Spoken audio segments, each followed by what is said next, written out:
let's just cover it right now. Kodiak River. I just got back, had a ball. It's a different trip than Kodiak. Kodiak's silvers and ocean fishing.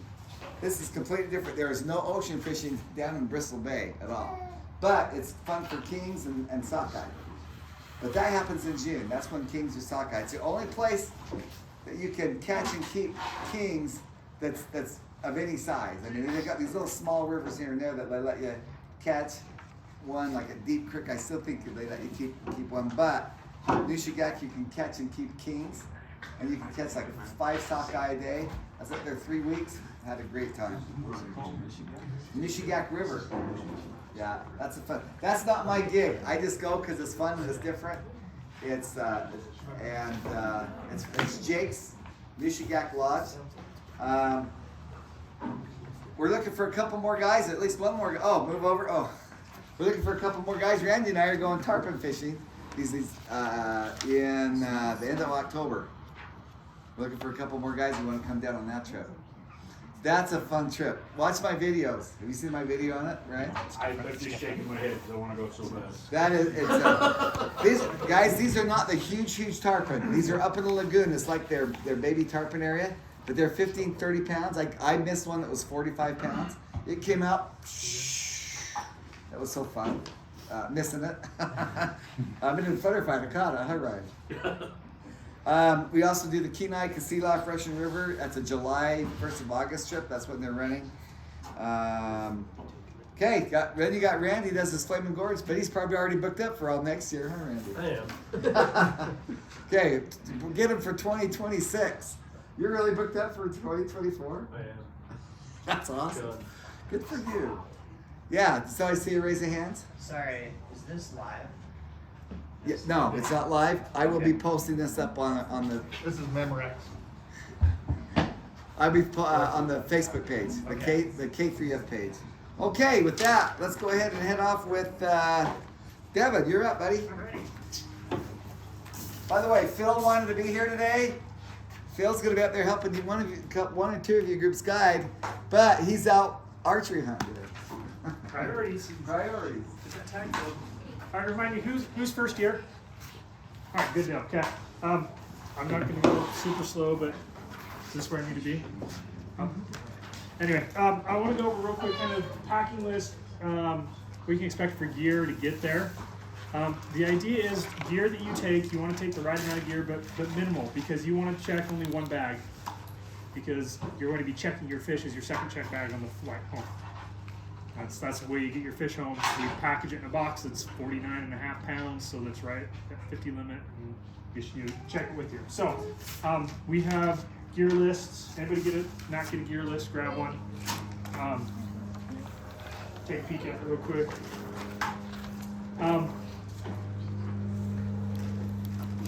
Okay, yeah, so bring most of your gear with you. Obviously, if you're bringing blades like a knife or some sort, put it in your check bag. Don't throw it in your carry-on. You're gonna have to throw it away before you get to the airport, kind of thing.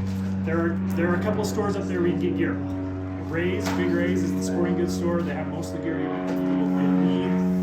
There's also Walmart up there that has a lot of stuff, but I would say try and get everything here first. Obviously, we already flies. Looks like you're sold out already. Yeah, I can take a few orders if you're still wanting to. I can do. Good deal. And we can talk all day long. We can chat after breakfast about what flies and things, but Clousers and the Moogle Bugs and everything are the best ones. In terms of like nippers, pliers, highly recommend you have a set of pliers, actual pliers, to grab the hooks out. I tried to do the first couple of years with the little hemostat things, the little clipper things you can use for trout around here. Don't do that. First time you have that loop around your finger and the fish flips and it rips it off your fingers, that hurts. So good pliers. Hook sharpeners as well. You guys know how to tell if a hook's sharp enough? Drag across your fingernail and it leaves a line sharp enough, but you need to make sure, because first time you go and miss a fish and it like hits their head or something pops off, you're gonna have a big scale on the tip of that hook. The next couple of times you're like fish Hey, team real that's quick, out. guys, this is the awesome woman that puts up with me for going 5.5 weeks. She normally comes up, but she won't be coming up this year. But Have a great time, guys. Well, who's gonna cook for us? We'll talk about that here in a bit. So anyway, yeah, bring a good hook sharpener. Shake your hooks off. Sorry, Devin. If Very you good. want to do one at a time, just grab your roll. Right now, let's start with one roll each. Divide into two. Throw some gravy on it. Get you some watermelon and drinks. And just kind of maybe not everybody come up at once, but wait for your turn. All right, thanks, Devin. Okay, no, you're good. Couple other things real quick. Licenses. Alaska Fish and Game finally did an app, so you can buy your license. Buy it before you go. You can get online and do it, and you can log in on the app and have it on your phone. I usually have it downloaded on my phone, but also in print, just thrown to my waiters. Technically, the one on your phone is supposed to work, but I always just have it in print too, because sometimes you have no service, so I'll Have it down. start the day after we arrive. Yeah, yeah. Actually, It's up to It's you. a 7 day, so Yeah. I mean, you can do it. Start that They day. ask for an Yeah. hour you even come, so you can put the hour you come in it. I good. just did mine yesterday, Yeah. so. Also, to ask you about a king stamp. Don't buy your king stamp yet. We can get it there, but we'll make sure that kings are actually running if you're doing a deep sea day, and then we'll buy it that day before we get on the boat. That's Not right, after. Before, yeah. Yeah. They got more digital on us, so we started getting us into trouble. Yeah, so we can do that. So, any questions on licenses? Good. Question was food. Who's cooking? You work this with your groups, but a lot of times what we'll do is first day we get there, we'll run over to Walmart or to the Safeway and grab a bunch of food. We've had groups that do really well buying food together, and they just all cook all the meals together. Buy your snacks to have on the river, or your sandwiches or whatever to do. You go on the fly out. We have good food. It's up to you guys. We work out with your group how you want to do it. That little town has a Safeway and a Walmart, believe it or not. 8,000 people. Yeah, and there's some good little restaurants there too. So at the end of the day, if you're just fishing the rivers, you want to go get a burger, something down at Henry's. There's some good food. So, yeah. Last thing that I'll just put on here, or that I'll hit on, that Sean talked a little bit about, but when you're buying your leader or your tippet, 20 pounds, don't do anything less, because you don't want to lose that fish. So, anything else with gear? Good. Guys, grab it. The food line is not full yet. Yeah, get some food before I start. Handful of you, head back there. Probably freeze it and just put it in your second bag of luggage. All right, so I'm going to talk a little bit on fishing regulations in Alaska. I don't know if, Sean, did you talk about, we've talked about it on the thing, but one of the big ones that I think of that's not here. Felt sole boots are not allowed. Have you guys heard that yet already? We covered that on one of the meetings, I think. Yeah, that's on the. There's a detailed information packet that's on the website. If you want to go to that one. But the purpose of that is for transmission of unwanted bugs, I guess is the reason why. But that's a big regulation. The other thing, so fish limits. Typically the fish limits up there are 2 fish per day per person on the local rivers. So we're going to be fishing in 3 separate kind of scenarios. You're either going to be on a road system river, which is going to be the least amount of fishing that we do, and that is 2 fish. Okay? On September 15th, how many are going after September 15th? Okay, that road system limit goes down to 1 fish per day, but don't fret just yet. Then they open up certain rivers to another fish per day. So you still can get your 2 fish per day, but you have to travel to different rivers to do so. Is it just Minoshka and Pillar and Minoshka Pillar, they've opened American before. It just depends on the run numbers. Salmon run. Alaska it's a pain in the butt, but they're also really good with monitoring their fish runs, and they can issue emergency orders the day of, and you got to really stay on top of it. So that's mine and Sean's responsibility to stay on top of that. But basically, I think everyone here is doing the Papa Bear package. There's a couple people that aren't. And so very little fishing at this point, about 1 day's worth of fishing will be done on the road systems. Everything else is going to be away, so we don't have to worry about these regulations. Okay, when you're on the ocean, the silver limit is 5 per person per day.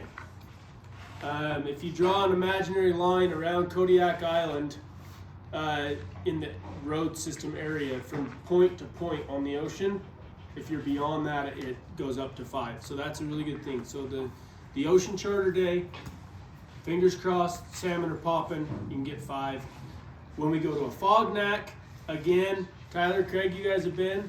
Freaking awesome, isn't it? Yep. It's 5 as well, because you're off the road system. And we're gonna be on a fognac for minimum, you should be able to get 2 days worth of limits if we push it really hard, because we will be there for 3 days.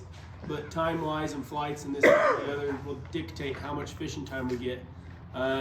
You might be able to squeak out 3 limits of salmon on a fognac if the fishing's good and the time and the tides and everything line up. So don't fret that the limit on the island is only 2. You're gonna take home plenty of salmon. Okay? Alright. Play by the rules. You guys will see that it's really easy to snag these silvers when they stack up in these holes and they're really thick. It's pretty easy to snag them on their backs, on their tails, on wherever. If you do, fight the fish, bring it in, unhook it, let it go. It's not worth saying, oh, no one's looking, because they are. Alaska fishing game are sneaky. Sneaky. And I'm not saying that I want to break the law, but we've had it to where the fish cops will come and fish right next to you in street clothes and act like your best friend until you make a mistake. So it's not worth it. If it's not a good hook, let it go. Enjoy the battle. Take a picture. Enjoy it. Let it go. I don't think we got any fines last year. No, we're good.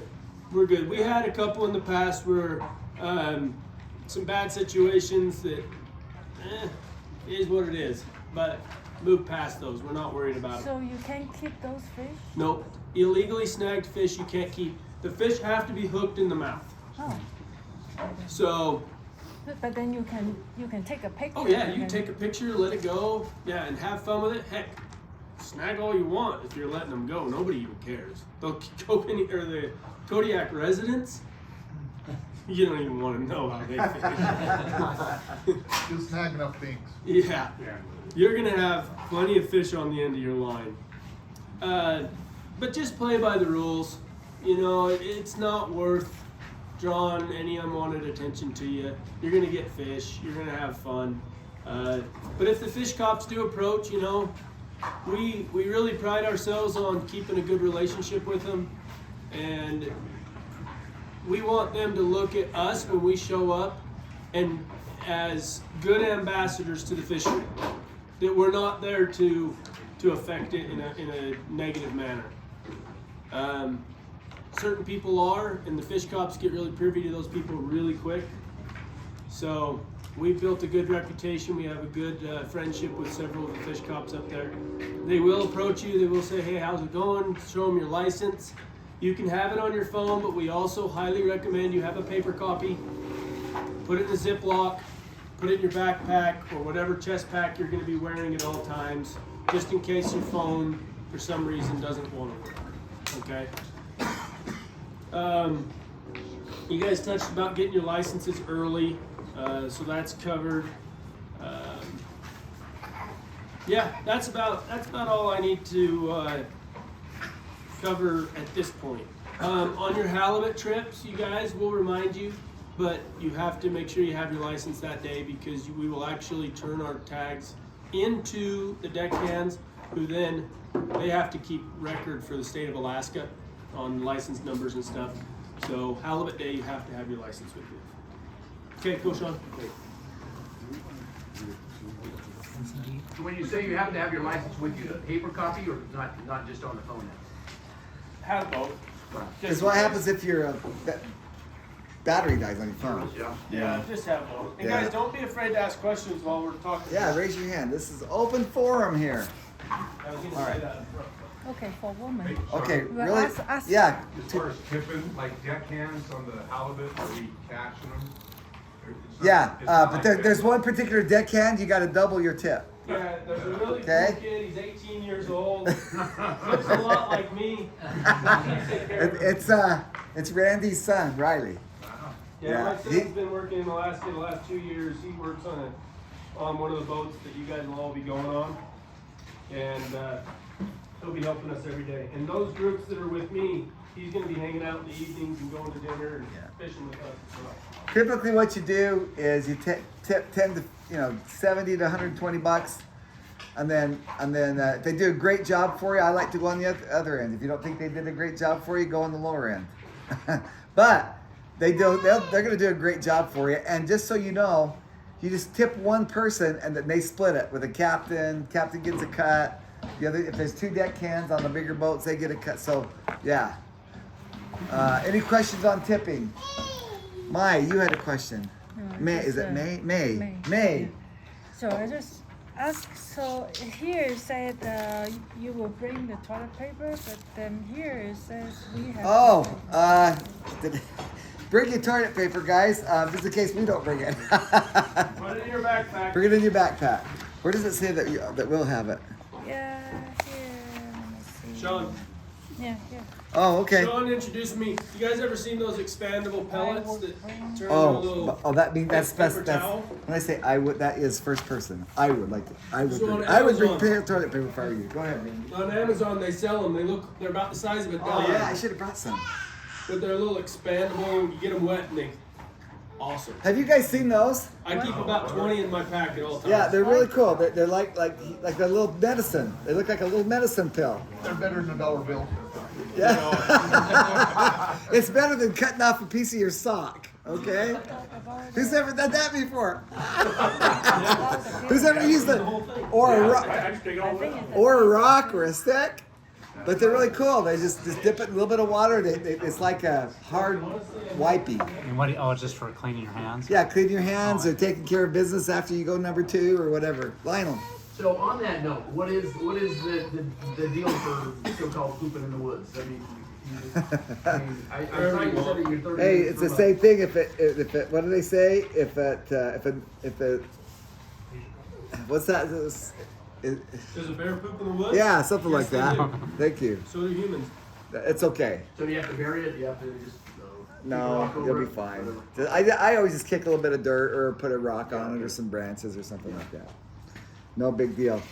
We're going to go over this one a little bit more in detail. Devin is too on the packing list. Okay, guys. The forms. Please go to the website and print out the liability form and send it to me. Okay.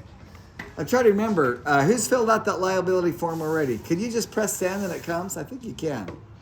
I think they've got it where you just fill it out, press send. It should come to me without having to print it out. Would we have done that already, Sean? Like when we filled out our first one? Or- No, you might have. It's a separate form. It says to do it on the Book It Now sheet. Yeah. It says to fill out that form.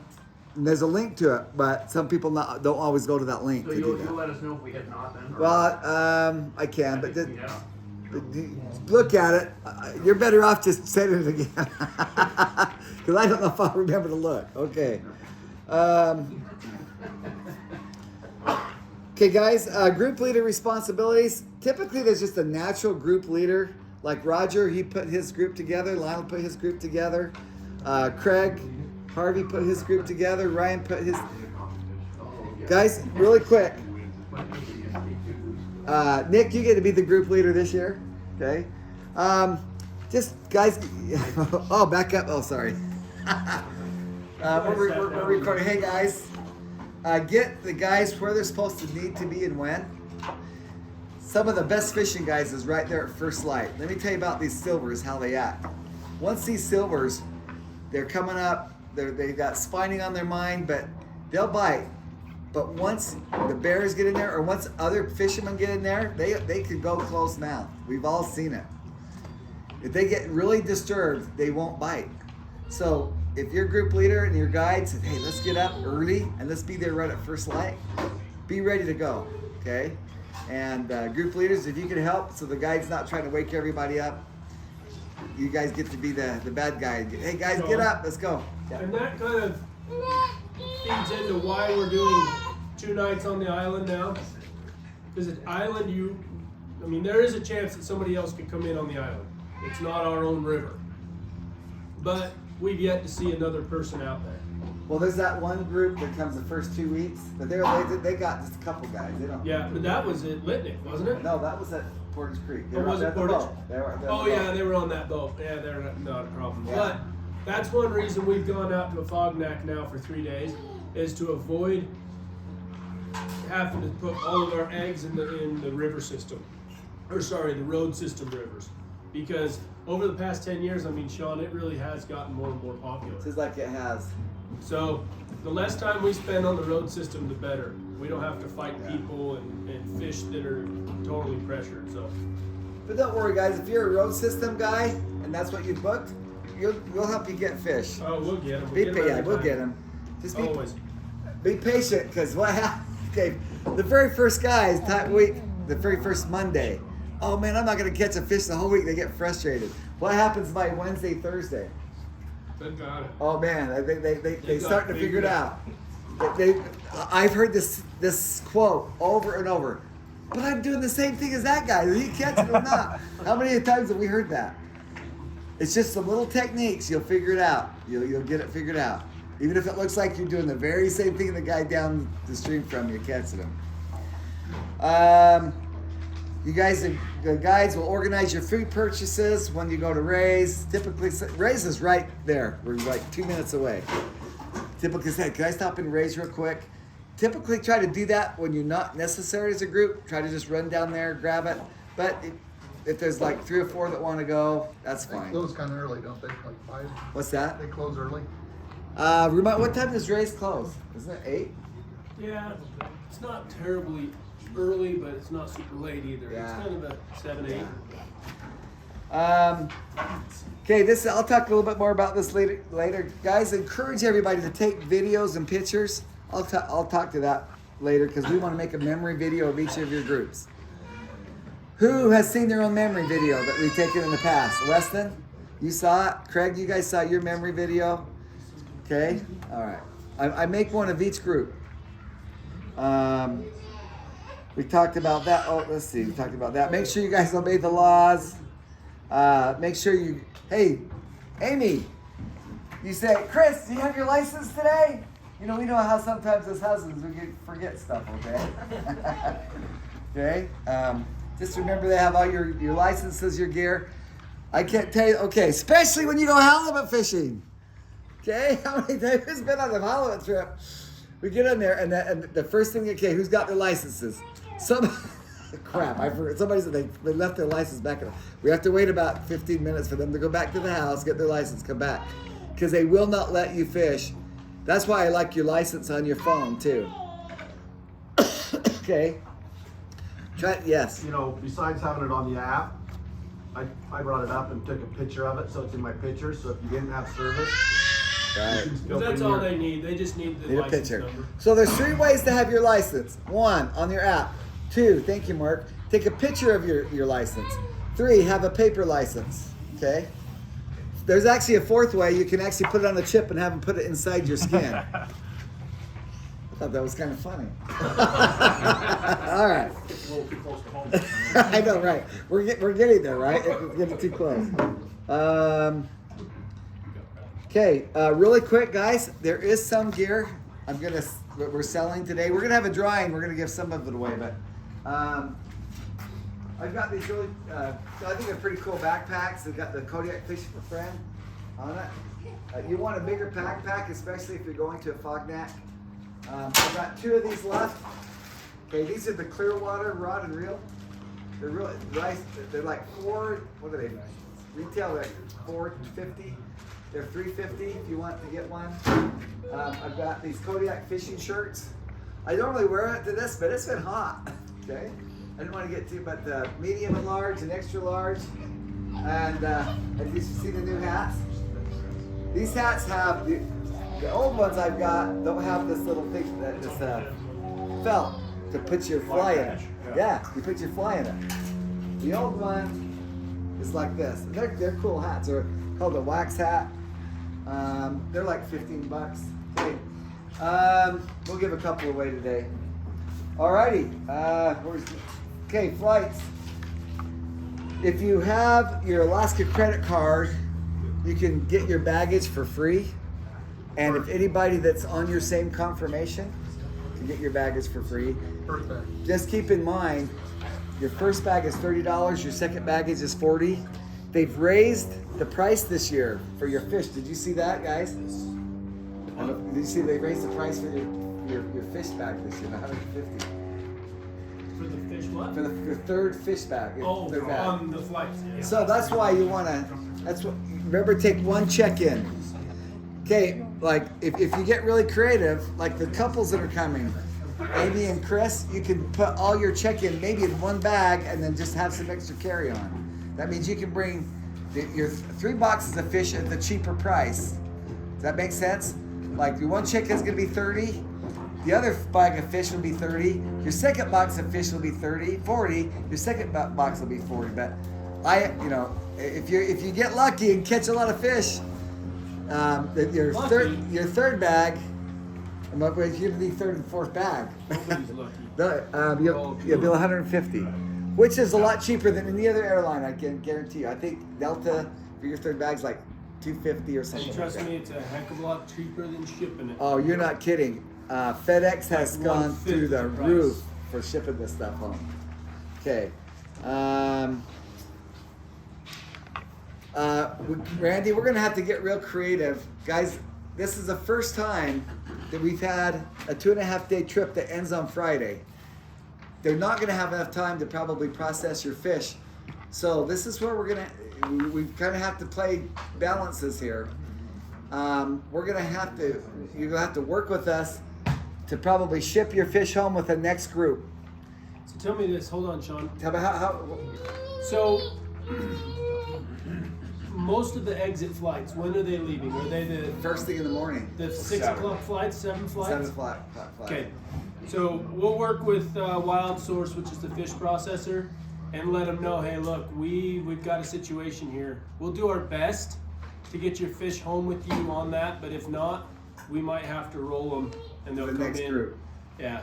You'll be able to take some fish. You'll have some halibut ready to go. We might even work up a deal where we have a bunch of fish built up. That's why I'm going early. I'll have about 50 fish built up for you guys. That's why I'm going early. And that way we just rotate the fish Right. through each. But it was a give and take. Either we can make this 2.5 trip work and see if Wild Sources work with us. It's not the first time that we've shipped fish with other people before with the next group. Yeah. We've done it before, and they just work it out. Pay them to work it out. Okay. That's how I got some of my fish last time.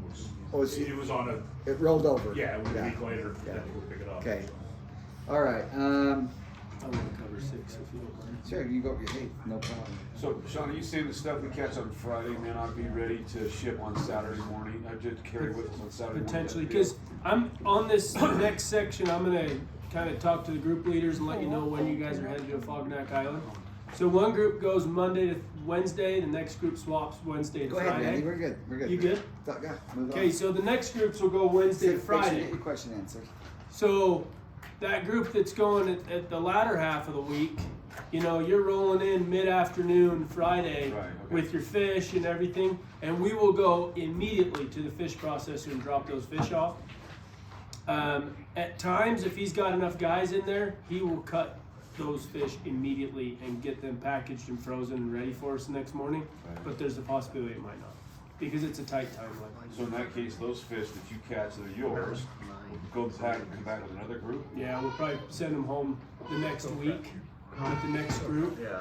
Or we've also done it to where Sean and I also are set up as, what is it called, Sean? Our shipping thing we set up with the airlines? Like What's that up? commercial shippers or something like Oh that. yeah, I've got Alaska Air Shipping. Yeah, and we might have can to do also that. bring home a large pallet at the end when we come home. So it might be 2, 3, or 4 weeks later, but we can bring a ton of it home as well. And our fish might be on that. And it might be on that. But you'll have fish to take home immediately.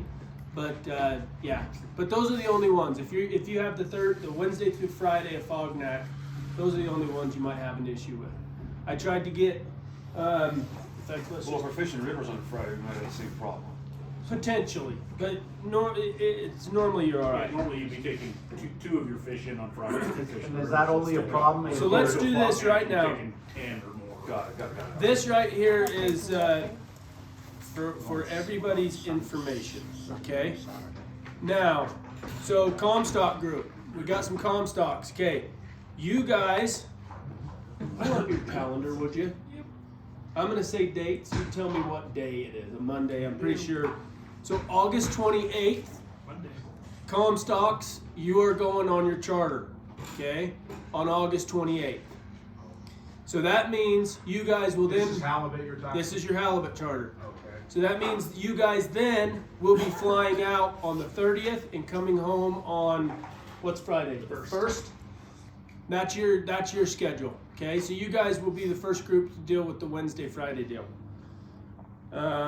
And just to double check that, yep, Comstock out the 30th, coming home on the 1st.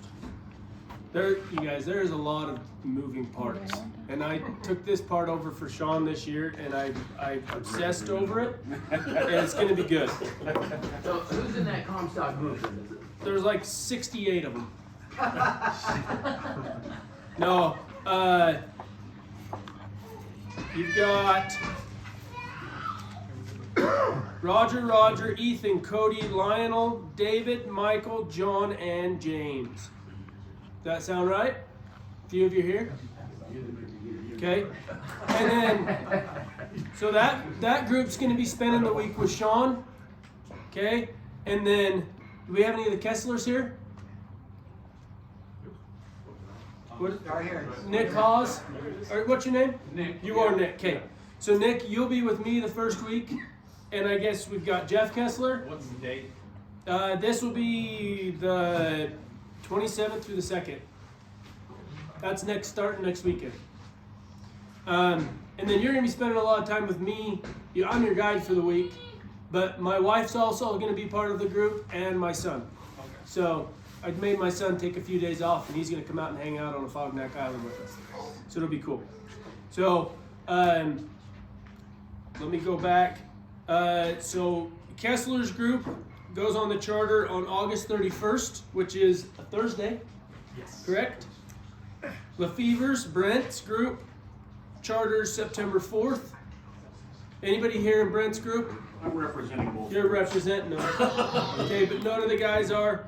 Ryan, your group, which is Brent Clark, plus you're going to have Sean's nephew, Jesse Heaton. He's got a couple dudes that's going to pair up with you. You guys charter on the 7th, which is a Thursday. So we'll be on a Fognac So on Monday. Monday to Wednesday, you'll be on a Fognac. Okay? We're with Sean. And you will be, Or with you. I don't know who you'll be with. Okay. Doesn't matter. Let me look really fast.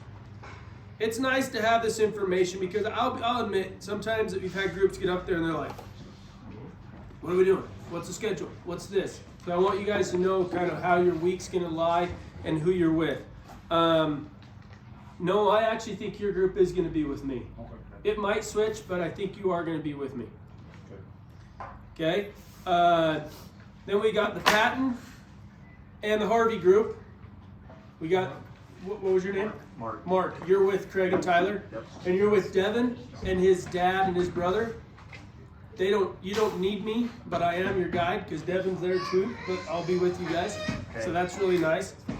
We know those patents too. Yeah, they're wild. Okay. What date was those? Say which one? What was the date was that group? Their date, they're chartering on the 11th, and which means they're going to a Fognac the 13th to the 15th. Okay? Then we've got the King group. I'm sorry. No, you're good. So that group leaves on the, Oh, the entire dates of them? yeah. 10th through the 16th.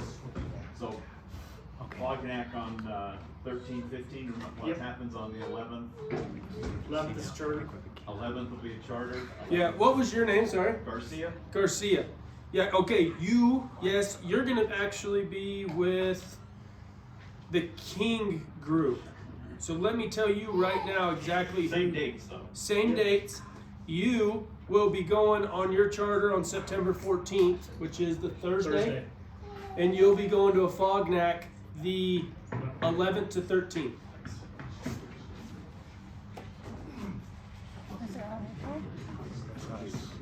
What date is that? And then I got my boys from Build 26. Raise your hands. I got 3 of you. There's one more, right? There's one more, yeah. What's your guys' names? Dan. Dan? Kevin. Kevin? Justin. So Severin's not here. I'm gonna call him Snake. Okay. Severn Snake. I already figured that one out. So the 4 of you and me, we will be on a charter on September 18th, which is 18th is a Monday. So we'll be on a Fognac Island the 20th to the 22nd. Yeah. Okay. Anybody here at the Alexander group? Who's in the Alexander They're group? not Let me here. throw- They're from the Pacific Northwest. They're not here. Okay, so they're not You don't here. fly into this? No, they did not. We got any Lundskogs here? Okay, and then you just added an additional person to your group, right? I have no idea. That's my dad. Sean, we added an additional to the Lundskog. He committed, right? Not, The one we Weston, have talked you heard about? for sure? I don't know. That Well- would be something David would go. Yeah, I'll call him today. Okay, well, just so you guys know, you'll be chartering on September 21st, Okay. which is Thursday. Thursday. So you'll be on a Fognac Monday to Wednesday of that week. So if you could pass that information on to the guys. And then I've got another group that's coming, but they're doing all their own thing, chartering 2 days.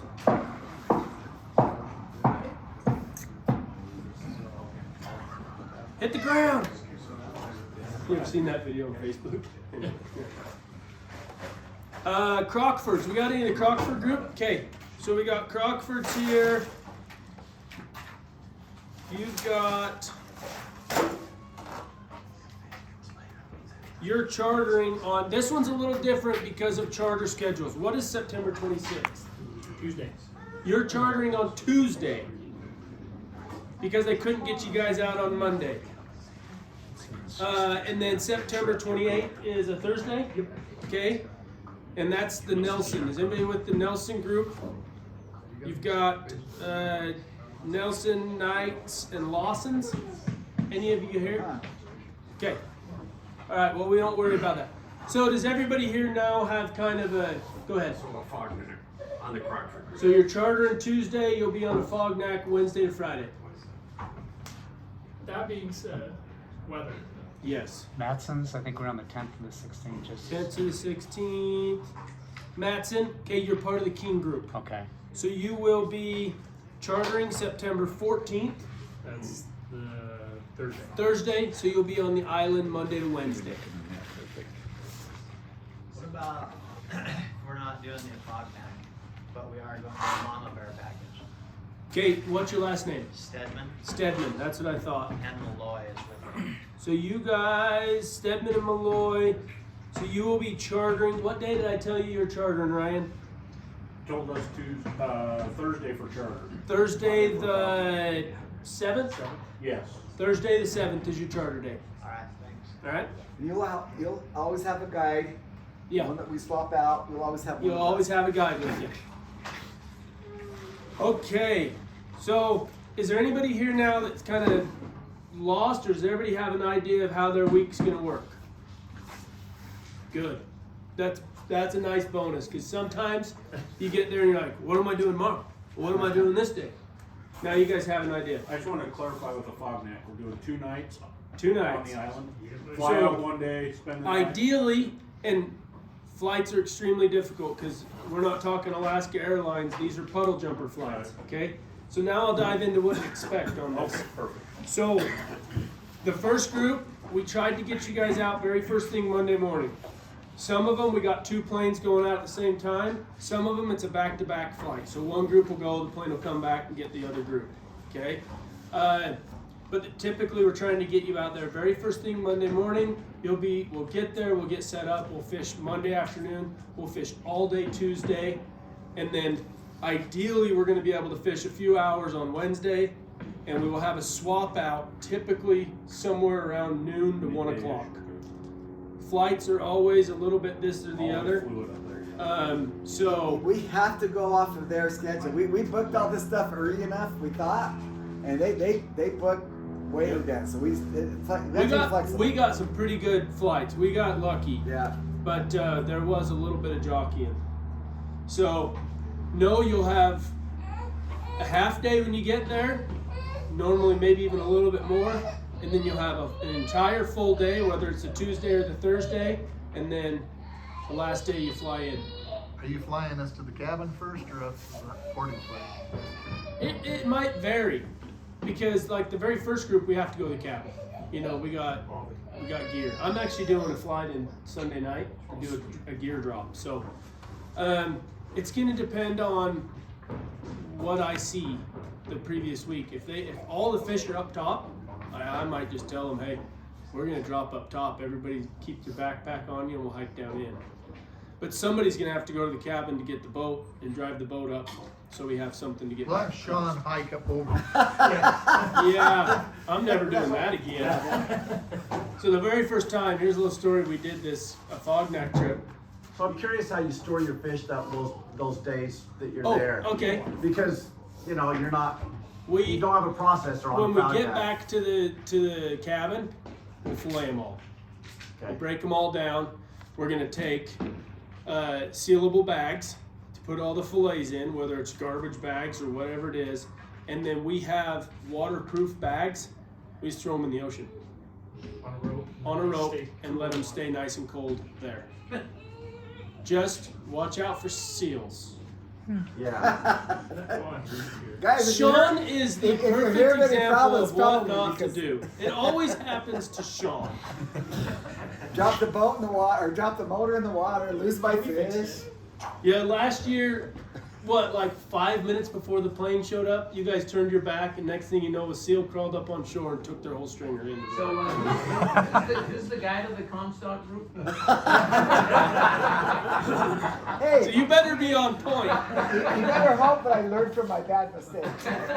I'm one of those guys that had to hit my thumb with a hammer many times before I figured out how to move my thumb. That's me. Okay, and I'm probably stepping on toes here, and I know I'm taking a long time, but this is the meat of what we're doing.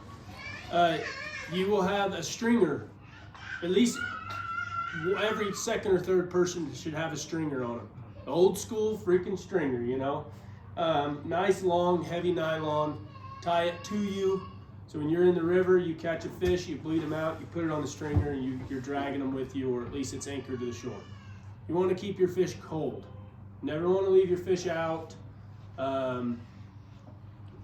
Did any of you guys look at this here about a quality salmon? The key to a quality salmon right here is a fish that has been properly handled and bled. A gaping salmon is one that was not rapidly chilled. So you get this kind of flaking and stuff if you throw your fish up on the shore and forget about it and it gets warm. You don't want to do that.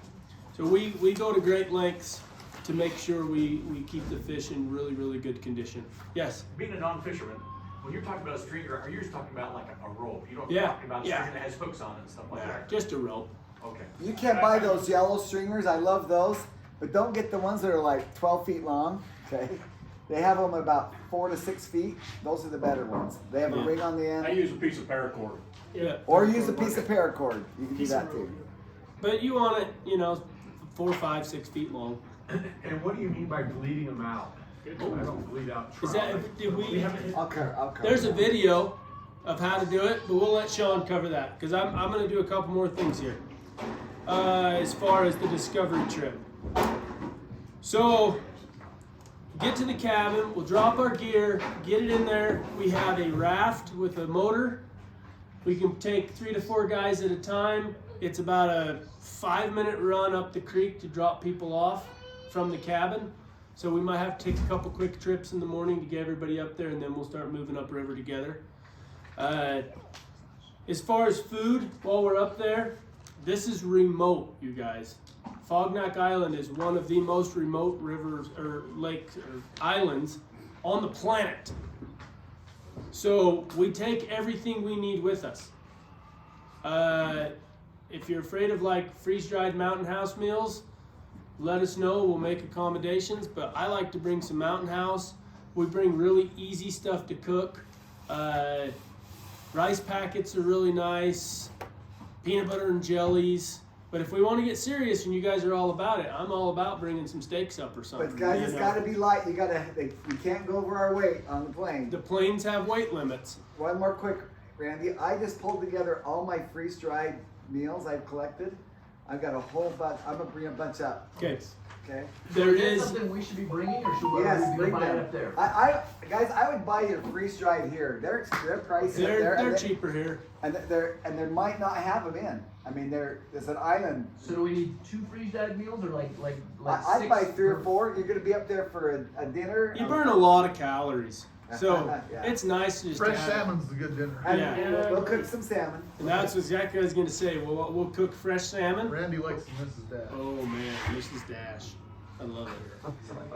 But Do we need to bring a stove as well to heat water, or is that at the already- cabin, there's a stove. Okay. So there's a We don't little need to bring, like, a little portable. cook counter. Okay. We'll take a 5-gallon propane bottle so we can cook. If there's got pots and pans and utensils and all that stuff is there.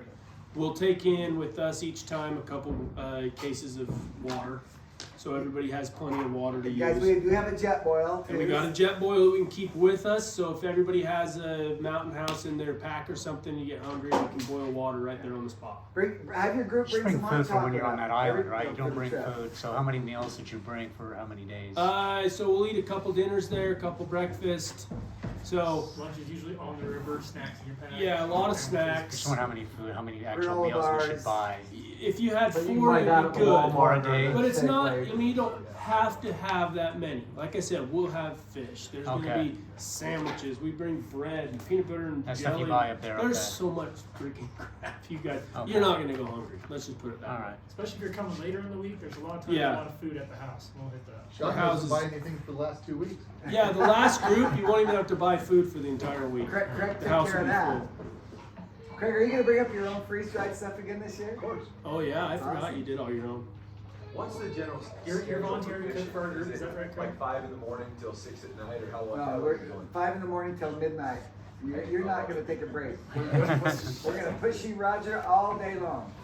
It really depends. So, tides dictate fish movement. So like Sean said, if you're the first one on the river in the morning, dark 30, what fish are in the river are probably going to be pretty active there for the first hour or 2, okay? But your fresh fish come in on the tides. So the incoming tide, the first high tide of the day could be at noon. You know what I mean? So if that's what you're shooting for is the tides, there's real no reason to get up early and run out of the house. And things are really nice on a fognac because you're not fighting anybody. If you got a group that says, hey, we really want to get up and go after it, great, we'll hop up, I'll run you guys up the river, I'll come back, get the others later. What's up? So this was we've been up there a couple times. We fished till like midnight. Yeah. 1 o'clock in the morning on the Kenai. You were probably there in June and July, weren't you? Yeah. It gets On dark the about Kenai, 8. we just fish our brains out, but that's what we're asking. Are we gonna be fishing, because it stays light, obviously? It's dark It's by getting later in about the 10, year. 10:15. Oh, does it? Yeah. Okay. We're late enough in the year. But it's just 2 but- fish a day, so Yeah, but some days it takes a while for you to get those 2 fish. Yeah, Come back. if it's a tough day. But Doesn't that's mean you all. have to stop fishing. Yeah, you can keep going. Just throw them back. If you do like everybody else, they catch 2, take them to the processor, go catch 2 more, take them to the processor. Well, we don't do We that. don't do that. So I mean, if We've done people. But yeah, we're not gonna have 24 hours of daylight. It's not that time of year. It's getting late enough that the days are getting shorter. We'll notice. I think Wednesday, and I bet by the time I'm there, my day will be an hour and a half shorter by the time I come home in October. Okay, so Randy, I just noticed, I mean, this morning I looked at the temperature at Kodiak when we came here, and it was 43 degrees. So Yeah. it's starting out pretty cool. my son said it hasn't gone over 60 degrees this year. Right, I mean, it's been, I've been watching it. It's been And a it's cold been year. like 56 degrees for the high for the. Been for the rainy, day. rainy and cold. So, yeah, I mean, I've been to Kodiak years. 3 years ago, on September 11th, my wife called me from Manila. That's where I live, up at Flaming Gorge. She called me, and there was 12 inches of snow sitting on my deck on September 11th, and I was in a t-shirt in 75-degree weather in Kodiak. She was pissed at me. So just know it can swing. Prepare for both sides, okay? Guys, I'm taking a ton of time on this, but it's very important because this kind of is the meat of the trip for most of you. Sleeping bags, we have them there. Okay, we've got pads, we've got everything. You don't need to worry about sleeping accommodations. Bring nice warm clothes to sleep in, whatever you want. There's a wood burning stove in the cabin, so we can light that up, so we might all be sleeping in our We hope skivvies. they're gonna have them working. No, this it was year. put in last year. I know that we went without 3 weeks, a whole month we didn't have. We wood did. burning stove.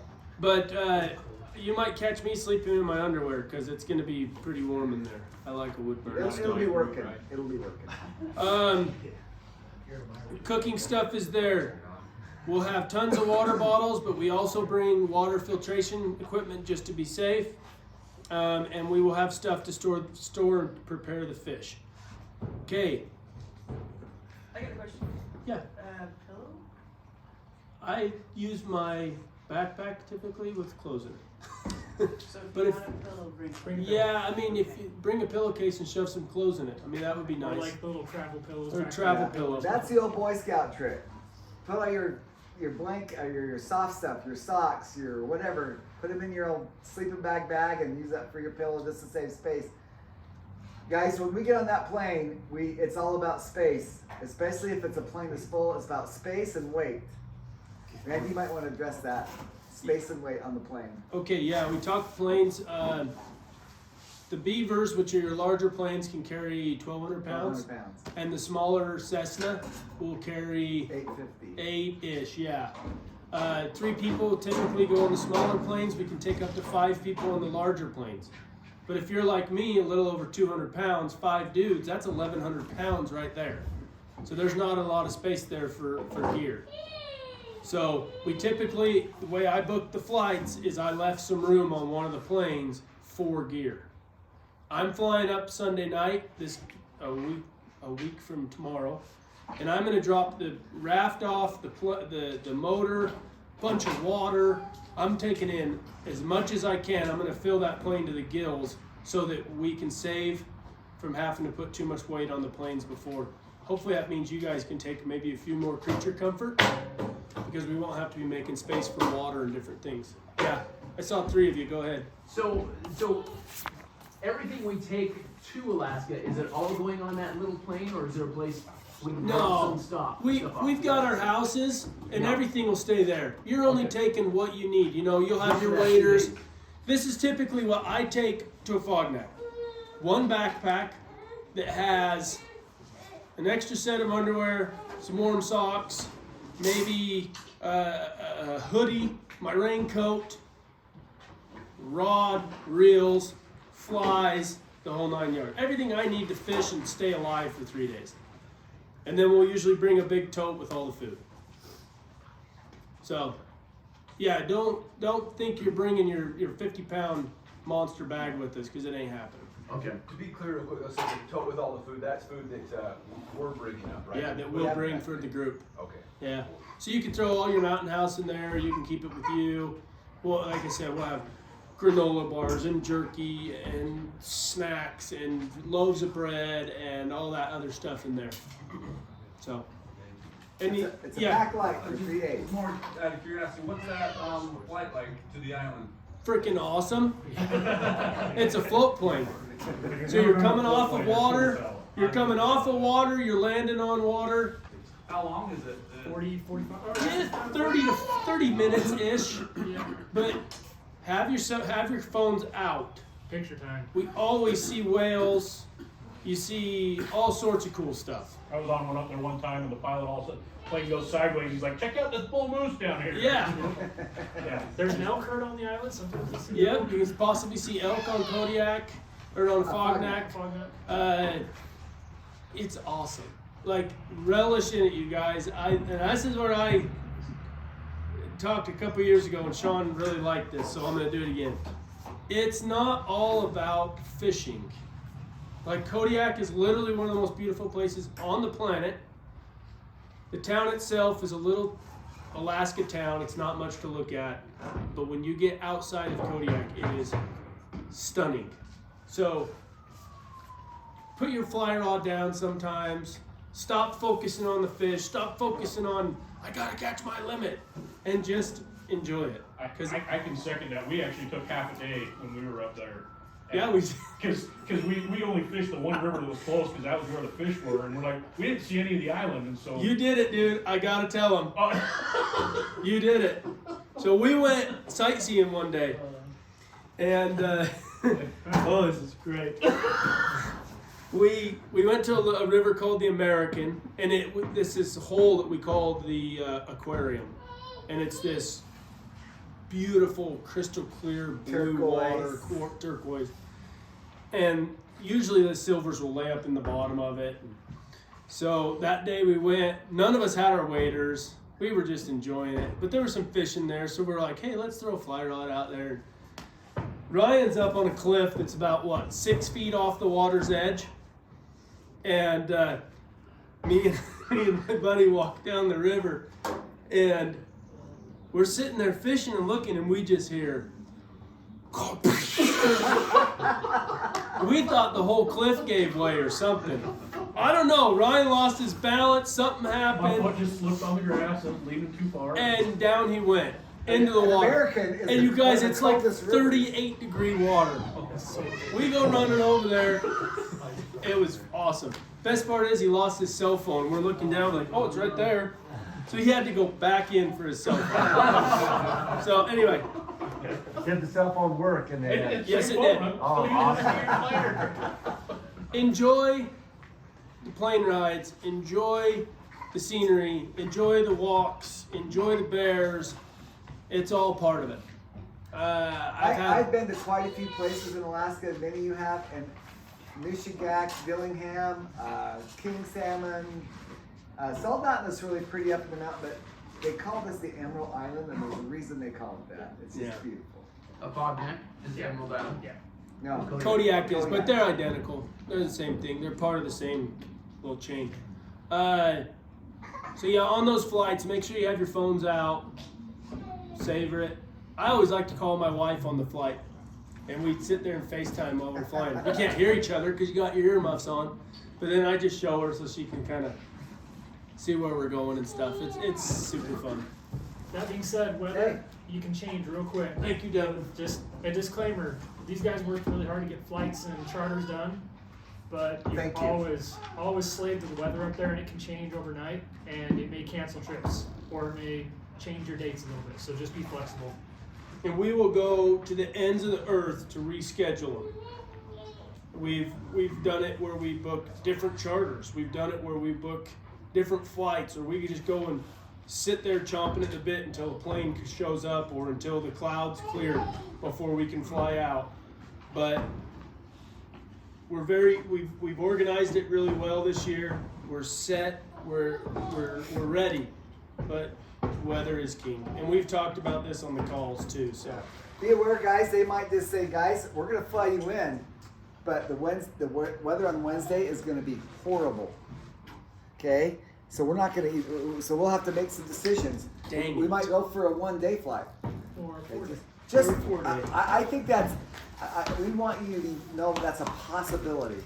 There's 80-90% of the chance we're going to be just fine. Okay, I'm going to shut up. I'm sorry. That section took a long time. But the weather could change pretty quick. That's a very important section. Can I ask one more question? Yeah. real quick? So just with the bags again, do we want to bring our bag with most of our stuff in? The third bag should be empty just for fish.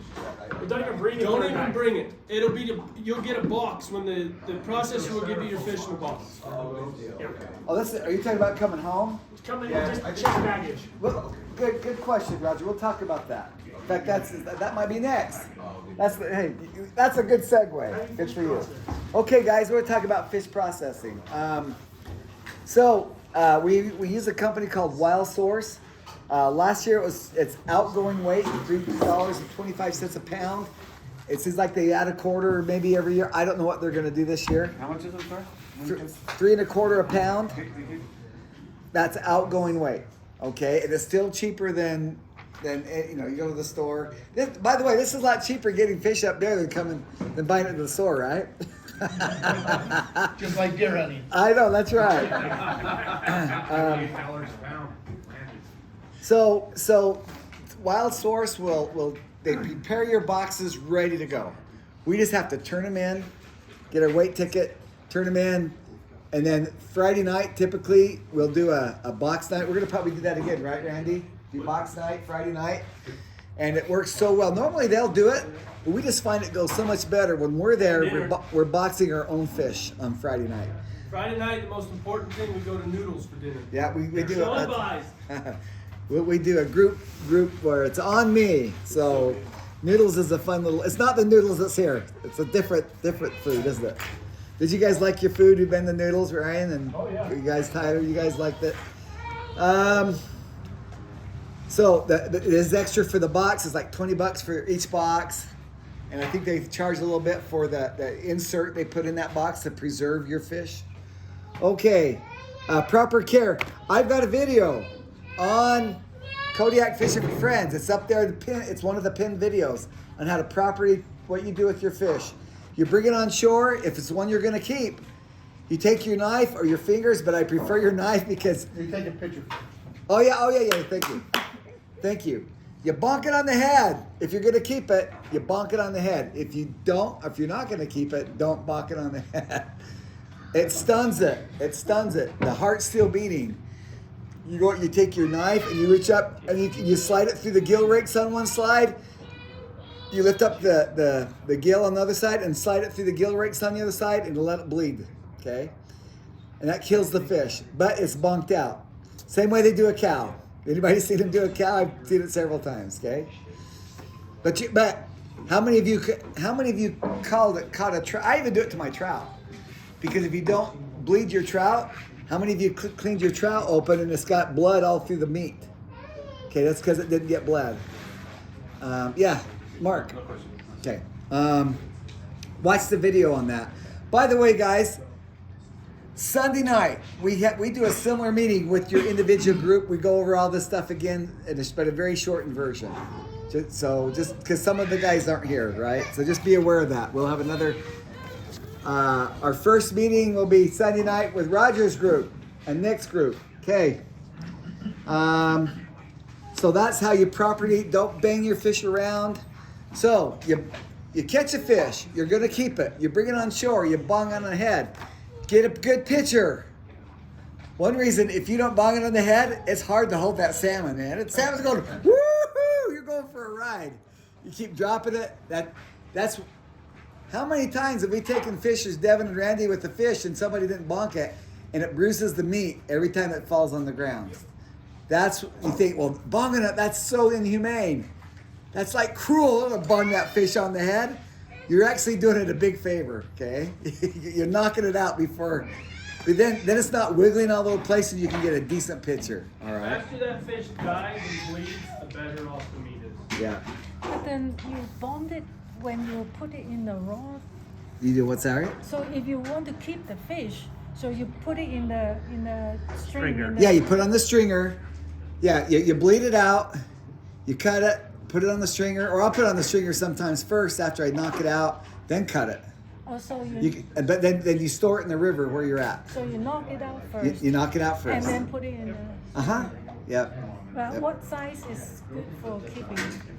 What size? Yeah. They'll range anywhere from 8 to 16 pounds. From this big to this big, does it range? Guys, you can catch all the pinks you want. But there's a lot of pink salmon you got. You're gonna see so many pink salmon, you're gonna pretty bits be sick of them. Is there any I've had silvers come up, gonna bite my fly, and a pink salmon coming to take that fly. I'm so mad. Yeah, if they're fresh. Pinks disintegrate so quickly as soon as they hit that fresh water. The silvers last a lot longer. But those pink center, do you get them within a day or two of entering? I mean, I grew up on pink salmon. My mom would buy these little pink salmon cans and make salmon patties. Everybody have those? I mean, there a limit on those? There is, but you're not gonna catch. It's like 20, I think. Yeah, it's like 10. I think it's 10. But you can catch as many of those as you want. A lot of people like to bring the pinks home and smoke them. You just have to let them suck real hard. So it's not worth it? What's that? It's not worth it to keep the pinks? You'll get used to seeing what a fresh pink's like. It's worth it to keep a fresh pink. You can bring it home and cook it. They're just not quite as flavorful. But a lot of people bring their pinks home and they'll smoke them. On a smoker, not the kind I was talking about. I know. Okay. Okay. How do you divide up your fish? Typically, it's up to your group. Some groups will say, let's just all share and share alike. Okay. Some groups that are mixed group, like you don't even know each other, like maybe your group will be separate from the Patton group. Okay. So like the Harveys, you guys three might say, let's just all split our fish equally. It makes it so much easier that way. And then the Patton group. Or you guys just might want to decide just to share all together. It's up to you. But typically, like Roger Comstock group, you might just say, we're just going to share and split our group evenly. It works out so much better, the processors, okay? All right. There's no such silly questions, just silly answers. Okay. Some of us carry it's called a shillelagh stick. It looks like a mini baseball bat. Or just grab a rock, or that right there. Devin, wow. Devin, call him radar. This is feel the weight of that. Okay? I bunked that with just a couple of boom, boom, okay? I just bunk it on the head and that'll do it. Right between the eye, right on top of the head, right between the eyes. Very cool. Right on top of the head, right between the eyes. Okay. Like Devin said, don't bring a hemostat. Get a good heavy duty. Every one of you ought to have one of these. Worth their weight in gold. They are. Right there. No, several brands. I think mine was a Guys, you can keep the salmon bellies. Okay, typically when they fillet it like this does not include the salmon bellies. Okay, actually the bottom, that does pop some of the salmon belly right there. But our fish processor will cut those off for you, and they're great. That's where all the omega-3s are. A lot of fatty oils in there. And I cut them out separate, and then they'll package them for you and send them home, and they're great smoking. That's some of the best smoked fish I've had. What's that? Take them home on your carry-on. What's it? Sorry? You can take them home on your carry-on. Oh, yeah. I don't know if I do that, but because you want to keep them frozen, right? Okay, Devin, you're up. Randy, who's going to do the bears? Bears are there. You'll fish with bears every day almost. You can't take bear spray on the airplane, even in check bags. Is that No right? bear spray, Yeah, even in so- check bags. If you want to bring a gun, you can bring your gun. You just have to understand all the regulations around carrying it or transporting it on an airplane. We've had people bring up guns, we've had people that don't. We have a bunch of bear sprays. You can buy bear spray there, but you cannot take it on the commercial airlines. It's great practice. We have, not every single person has their own bear spray most of the time, but every 1 or 2 or 3 has bear spray. When we're on places like a Fog Neck, there are bears there, a lot of bears. Above Discovery Bay. So we're just really smart going through the woods. You're coming around a blind corner, we're making a lot of noise, and just being smart and watching. If a bear comes into the hole where you're fishing, we just move out of the way and give that bear space. Bears don't like to be surprised. Just make noise. Sing a song. Okay. Holler. You hear a lot of hey bear. Do you have to have a bear tag before you shoot it? Good luck getting one of those Kodiak tags. You got 25 grand in your pocket? Oh, is that what it cost? At least. Wow, ouch. So why carry a gun? Protection. I- Some people feel so- more I've never carried a gun. But I wasn't gonna say Kill a bear to get taken. on Facebook recently, has anybody seen the video going around of that guy that was stalked by the mountain lion? Have you seen that? Yeah. Couldn't hit crap when he was shooting at it. Did he, exactly, that was my question. Did he even hit it? Did he even come close to hitting it? No. I'm of the firm belief, you guys, that unless you are a phenomenal marksman and you shoot your guns and your pistols 24/7, you ain't hitting that bear if he's charging at you. Bear sprays are better. I personally, I like to carry a shotgun when I go over to a fog neck. I feel a lot better with that, and I'm gonna borrow that from Tommy again. If not, I might go buy one this And week. leave it there, because we might want to take it with us. Yeah, it's nice because shotguns are a lot better to have. They're a lot less technical, and I feel very confident with guns. But yeah, and don't make it. I hope you guys don't feel like we shoot bears and spray them all the time with bear spray. I've never sprayed one bear in my life up there.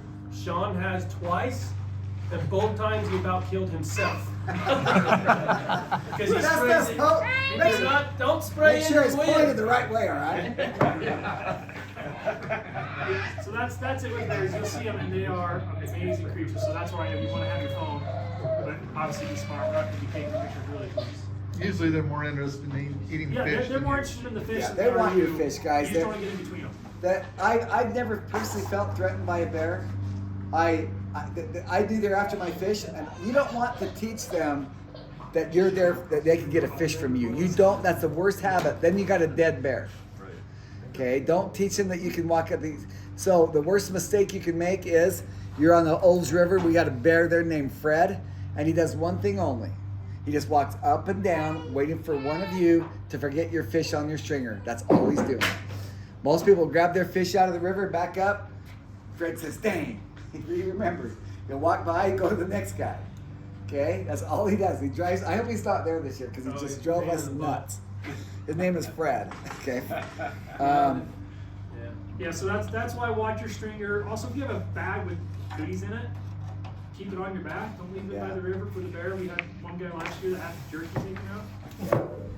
We had one 2 years ago too. So, are we going to tell you not to bring a gun? No, because that would be not good of us to do that. If, for your personal safety, if you feel like that's what you need to do, do it. I'm just going to carry bear spray. Okay. The only time I sprayed one bear because I thought they were coming toward my fish, and I just sprayed them, and they didn't even. They've been sprayed before sometimes. Sometimes you just pull out your bear spray and point it at them, and they're gone. They've been sprayed before. Second time, I wasn't far enough away to reach the bear, but I sprayed it, and it took off. Okay? I've actually done it 3 times. The second, same situation. It was a bear, stood there, was walking towards us. I know I wasn't going to hit it. I did a test spray. Sean, I want to try and take some air horns with this too. Try that. I want to see what they do and just do an experiment. Yeah, try that. You don't want to shoot a bear because the paperwork and what they put you through on a dead bear is not good. Bear etiquette. Guys, you see a bear coming, just step back, give it plenty of room. They get the river. They get the river. We've fished many times, like I'm here and that red truck right there. That's about as close as I like to get. If they're intently fishing, I'll keep fishing, just kind of keep an eye out. They start walking down and I just move out of the way. Don't be surprised if we're like, hey, everybody in the river, cross right now. Or the bear's coming up the beach and I'll be like, everybody in the trees. And everybody just throw your rods down, grab your bag, and head up in the trees and circle around while that bear comes across, you know? It's really not as big a deal. It's not. You think it is. You get plenty of space. When I had your group, and I had COVID the whole freaking week, I'll tell you guys later about that one. I was sitting down on the corner of the buskin, and these guys were all fishing around me, and I just felt like crap. And I heard like just seriously a tiny little. I'm like, no, it's not a bear. I freaking turned around, and from here to Sean's truck, there was about a 1,400-pound mama bear with 3 cubs. He moved pretty quick. And I was like, I just kind of grabbed my bag, I stood up. She wasn't mad, but you could tell she wanted in the hole. So I told the guys, and I said, hey, everybody, move, cross the river, get the frick out. We got a mama and 3 cubs coming in.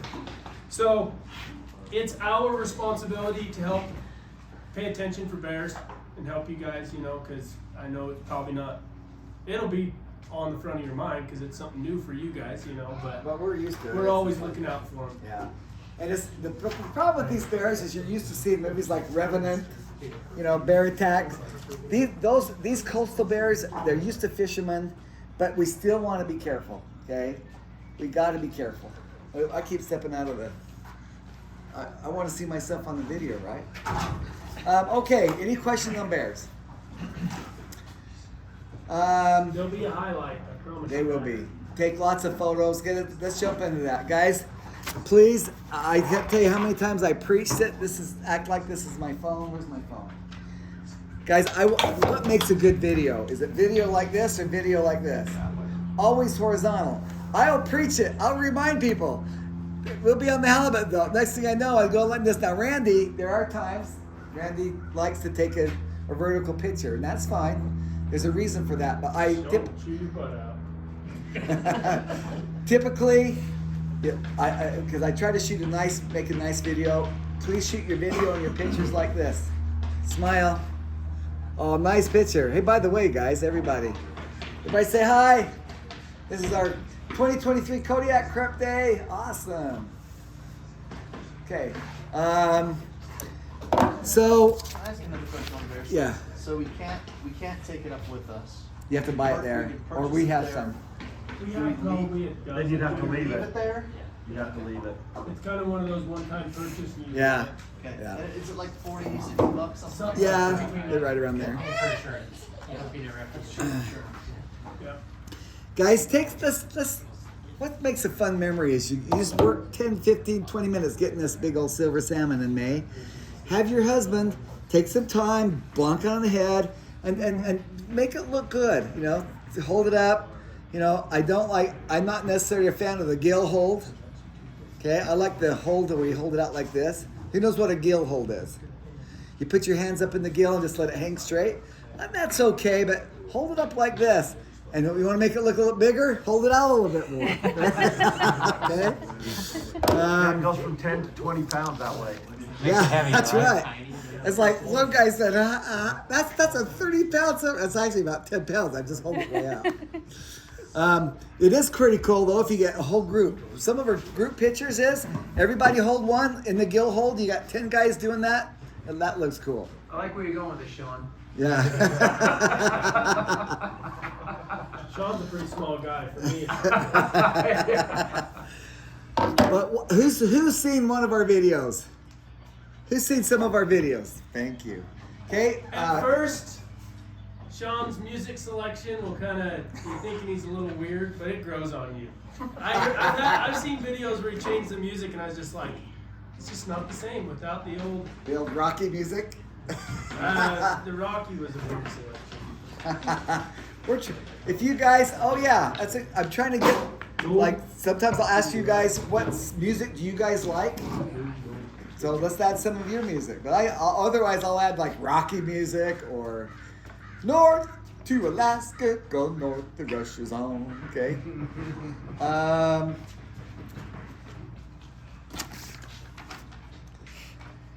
Let's see, shoot lots. Oh, and also please, if you can daily, post to the Kodiak Fish for Friends Facebook page. We've got a lot of people watching. Okay, Roger and Nick, you guys are the first group. Lionel, Roger, you guys are the first group. Post a lot of pictures to Facebook. It's okay, post it to your personal page, but share it to a group. Please, please, please, please share it to the Kodiak Fishing for Friends group. You've got group 2, 3, 4 after you guys. You guys are gonna set the standard, right, Roger? Absolutely. Of how to post pictures. Nick, you guys are gonna set the standard for the rest of the group. I want to see at least 10 posts from you guys up on the Facebook group, okay? By the way, you can't post, there's no service on a Fognac, so not there. You have to wait till you get back. Now, let's talk about a Fognac, about these things right Anybody here. have Garmin out inReaches? Bring them. Bring them, but make sure you turn your service on. Okay. Like $15 for a month, you can send out a bunch of messages. Okay. Sean and I will always have this on us. Has an SOS emergency in case something happens. We can have Coast Guard on the way immediately. Coast Guard is based right there on Kodiak, and they monitor this very, very closely. Sean and I typically get the unlimited package for the month. Yeah. So if you guys need to get a message out to your wives or anything, you guys can use my cell phone. Will link up to it, and you can just sit there and like you're texting. It's sweet. And if you don't have one and you want to buy one for hunting or something, buy it and bring it. They're really handy to communicate because there is nothing on that Fognac Island. Okay. So how do we get all your pictures? You can. Who has iPhones? It's easy to airdrop them to me before you leave. If you don't have an iPhone, we'll do a Google Drive. Okay. Who knows how to do Google Drives? Just drop it. I just drop it and I'll get them. Do not text me your pictures at the end of the week. Do not text me. Why? Super low quality. Okay. I want the best quality pictures I can get from you guys. Let's see. Guys, I want somebody to enter the contest. And you guys might not believe it, but I actually took $500 off of a trip for a future trip. Nobody's here from that group. But he's coming up next year. And if you get the best picture video of someone hooking the fish, fighting the fish, bring it online, that's how much I want this. This makes a cool video. I'll take $500 off of your next trip to come up here. Okay? So shoot lots, and I'm actually giving the guy who won it 3 years ago. He finally can come again next year. Now I got the best picture last year. Did you? I didn't see that one. Yeah, you did. It was the lingcod catching the lingcod. Oh, that was cool. Yeah.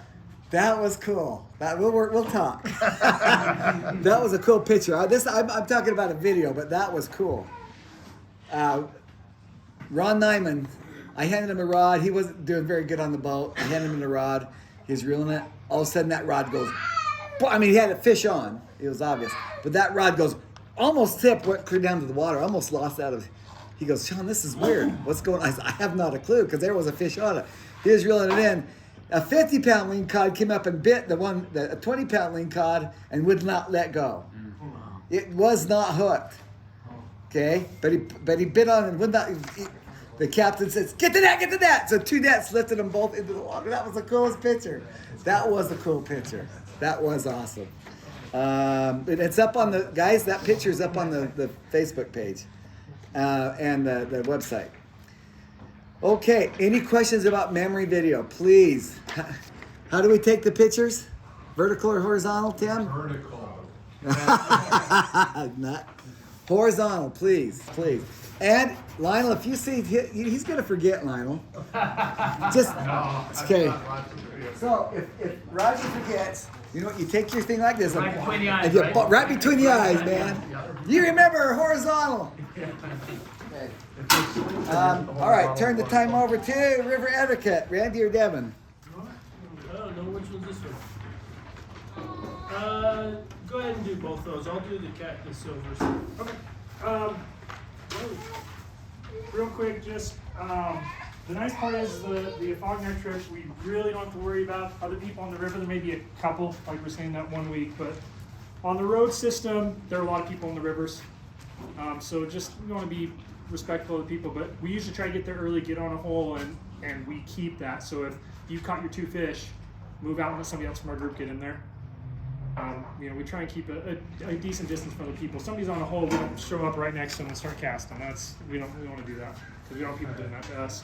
But they will do it to us. They will. There's been a couple times that Randy has looked at guys and be like, "You serious right now? I'm fishing this hole. Move on."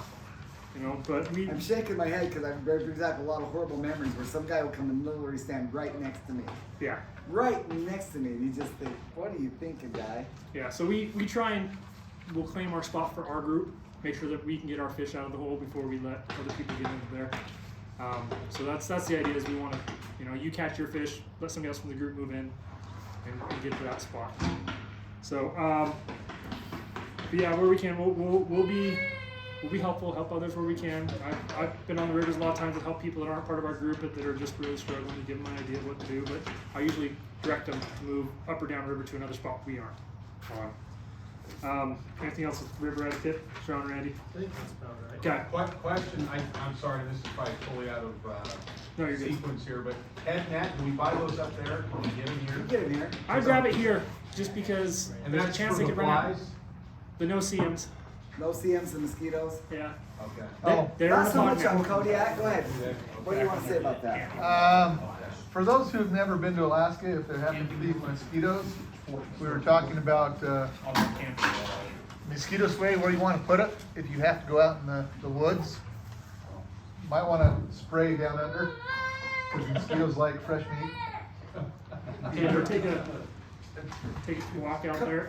Guys, Kodiak itself, the island itself might not be, I've never had them bad on the island. You'll get more flies because on the rivers, there's salmon dying everywhere. If you've never been to Alaska, there's a unique funk on the rivers of dying and decaying salmon. You get used to it, but it's there. The week we're going, you're gonna see a lot of dead pinks. Yep. Not silvers. You'll see a lot of dead pinks. Silvers are just starting to come in right now. Right now. To the point about mosquito nets, the same thing. I layer with my clothes, so I'll have a lightweight long sleeve top and or a hood, usually a neck gaiter and mosquito nets, so that if the bugs are bad, I can throw it on, but if they're not, I can easily remove layers. Same thing for heat and cold and sun. Yeah. Was there a lot of bugs on a fog neck last year? No, they weren't bad. Wasn't bad. We have been there when your dad, his dad got mosquito, there no CMs? There's no CMs, yeah. So many times his face was We had to go to the ER for him, but that was a unique situation. But they were on Minoshka last year. When we were down in Minoshka, there was a bunch of bugs down there. Yeah, so take that type of stuff. Real quick, I'm just gonna go on to the next point here. There's a ton of training videos on the website, YouTube channel, and Facebook. Go through and watch a lot of those videos real quick before you go. There's some great things on gear, on tying knots especially. Some on catching, we're gonna hit this, but on landing a fish and on bleeding them. So watch all those videos. What are the key knots you guys want to know? There's three, I'd say 2 or 3 knots you want to practice before you go. Rapala is a great one. Rapala knot. Okay, we have a video up on that on the YouTube channel. How to tie the Rapala knot. Guys, I'm going to stay after for a few minutes if you want to. We'll practice out here for just a minute. I'll show you the Rapala knot. Palomar knot, it's a good knot. Your regular fishing, if you forget those knots, your regular fisherman knot will be fine. Sorry to ask a specific question. Improved Palomar knot? It says so you do the granny and the loop goes over the hook and Yeah. sink. The approved Palomar knot is just an extra. It's just an extra time through the loop you just made. Yeah, to improve clean. That's it. Yeah, there you go. And it's not actually. All right. Randy, you want to tell them about catching and landing the fish real quick? Yes. So, most of you, and I'm speaking from experience because I'm a fishing guide, and I know most people, biggest trout they've ever caught in their life is probably an 18-inch rainbow. These fish are big. Do not grab that reel and try to stop that fish from running. Okay? You will break it off every single time. Okay? Let the fish run. Most people will never catch a fish large enough to engage the drag on their reel in Utah. Show them where the drag is at. Okay? And this is all tied up. But this is your drag right here. There's tight. That's about exactly where I would leave that reel. Because these fish are big. They have no problem pulling that drag out. And that is as tight as that drag will go. Okay? Using 20-pound test. And with 20-pound test, you're not going to break anything. And that fish will be able to get that line off there. Let them run. Another thing with fly fishermen. Okay? When a fish takes off and he goes from here to that tree in about 3 seconds flat, that little knob right there is going to be going about 900 miles an hour. And when it smacks your Put knuckles. your freaking hands behind your back in your pants until that fish stops. Because if you think for 1 second you're going to grab that thing while it's moving, you're going to have bloody knuckles. And it'll swell up. I'm not kidding. It hurts. Who's done it? I've done it. It hurts. Yeah, you learn, get that knuckle out of the way. When that fish is running, you just let him run. When he stops, then you can get back in and do your thing. When you land a fish, don't be grabbing the rod and doing any of this. You're going to snap this rod right here. Okay? Yeah, you will. I tell you, Sean's the perfect example of everything not to do. Hey, Okay? you see a pattern going here? So if your buddy's right there and I've got a fish on, boom, and I'm bringing it in. By the way, I've had the same fly rod in Kodiak for 7 years and never broke it. Jinx right there. Yeah. I've said it every year. Hey, it is eventually going to happen because it's been used. Okay, so, and I'm not going to do it, but these rods only got so much bend. So you don't want to have fish right here and you're just wrenching on that thing trying to pull them on shore, okay? Take it, walk backwards off the river and drag that fish on shore, okay? Don't try to drag it right at your feet. Drag him out of the water walking backwards. If your buddy's right next to you, what are you doing, Sean? I'm pulling the fish, what are you doing? I'm back behind the fish, helping kick it up. Sean's gonna get behind it and he's gonna freaking boot that fish on shore. Most fish are lost. What's that? That doesn't bruise me. Yeah. When we say boot, it's more like just Don't a give him a soft drop shoot, kick, but okay? little love tap. Because I can't, guys, help your buddy out. We can't tell you the number of times you've got that fish for 20 minutes. 90% of the time you lose that fish as soon as his head comes out of the water. Yeah, and that fish could be 1 foot away. Walk over and just help him boot, well, not a boot, like hard boot, just scoot it up. Because that's where you'll lose it. And you're hanging on to your rod the whole time. Yes. Yeah. Okay. So you can touch the line, right? That's right. Never point your rod at the fish either. You lose your Always shock go to the absorber. side. Always go to the side when you bring it up on shore. But I agree with you. Don't touch the line. It's never a good idea to grab the line. Because you're having that rod bent I'll so grab far. the line if that fish is already sitting at the edge of the water and I know I can get it up. But yeah, you risk, because the second you grab the line or the second you point right at a fish, you lose all shock absorption of the rod. When you actually, when a fish hits, you pull on the line to hook in, Yeah. and then let go. So of there's that two line. different hook styles. And this is really important, okay? When you're fishing with the wiggle bugs, when we're up on a Fognac Island, you get those fresh fish that'll hit those wiggle bugs. You don't ever, I'm gonna hit something if I do this. I'm coming back here. Sorry, And it's the video. same way with the spin cast too, right? Yeah, but when I'm doing the wiggle bugs, I'm stripping, and you'll watch those fish come and eat it with the wiggles. The last thing you want to do is set the hook on a wiggle bug. You actually want to strip, watch that fish come up and eat it, and keep stripping until you feel the weight of the fish. It's called a strip set. It's what you use for tarpon and saltwater fish. You strip set them till you feel the weight, it's heavy, then you go ahead and lift your rod and fight them. But I'm not good enough, I know nobody's good enough to realize when that fish is fully clamped on that to lift up. 99% of the time you lift up, you take it right out of his mouth. Right out of his mouth. But I don't understand. So when you pull it, when he bites it, then he will pull the line all the way. Right? But it's mimicking the same motion that he's been doing, chasing it. So you just keep going until he fully latches in on it. But as soon as you lift that rod, when I'm pulling it, I'm moving it, a couple feet per second.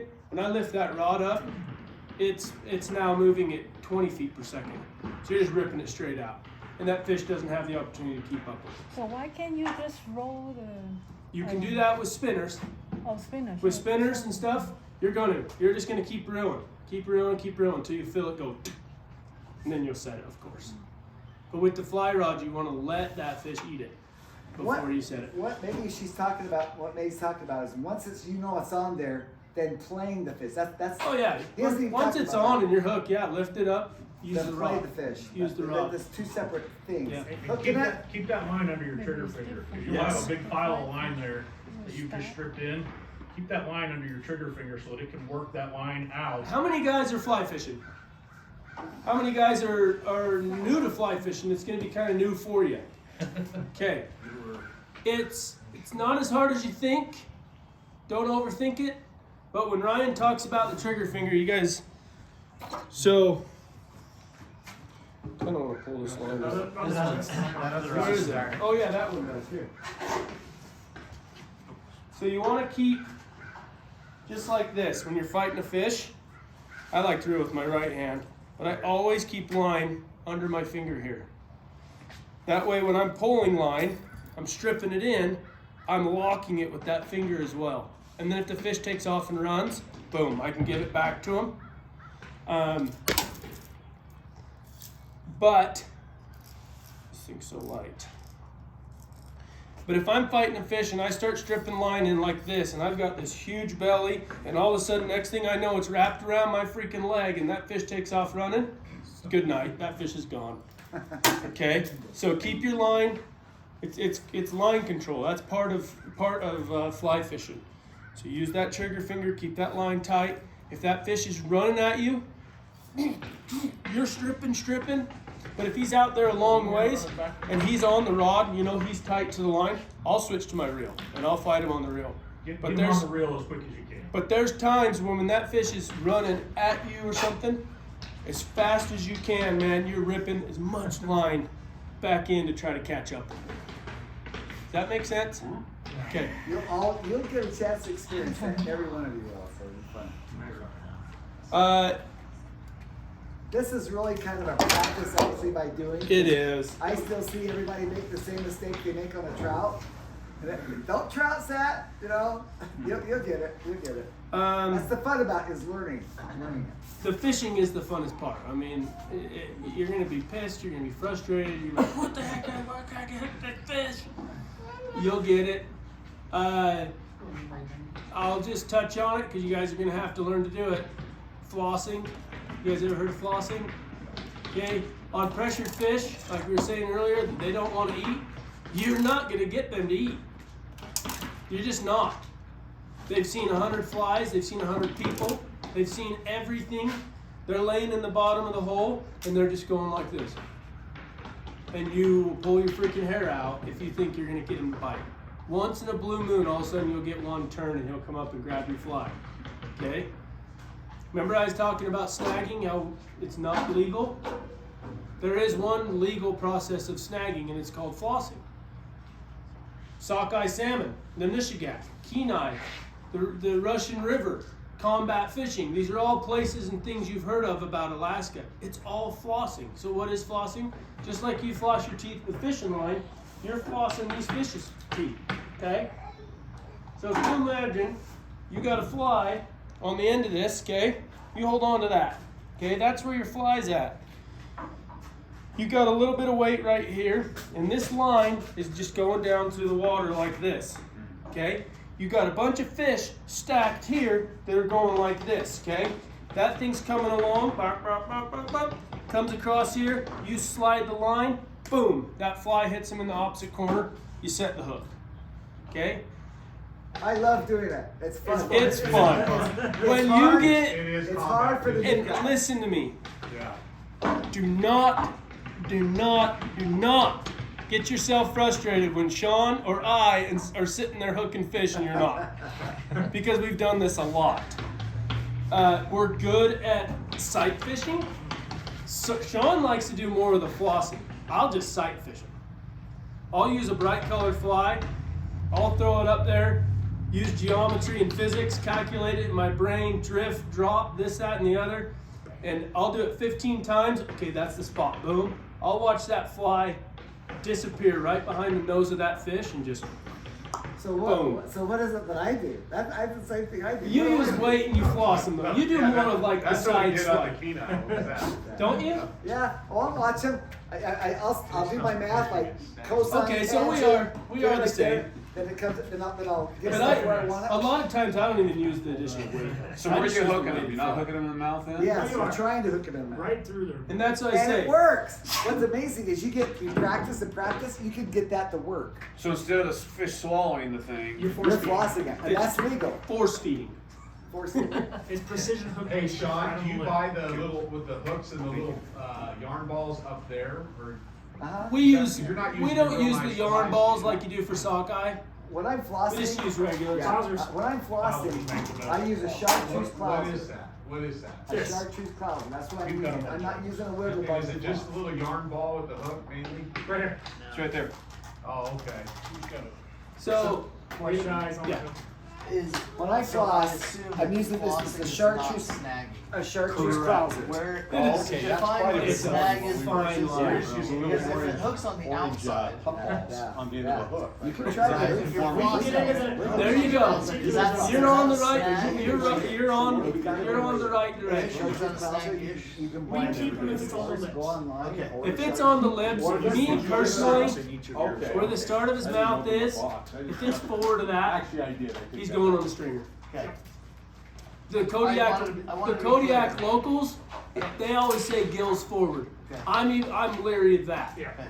I don't look good in an orange jumpsuit, so I don't know. Exactly. And that's why I say we are very cautious. Capris.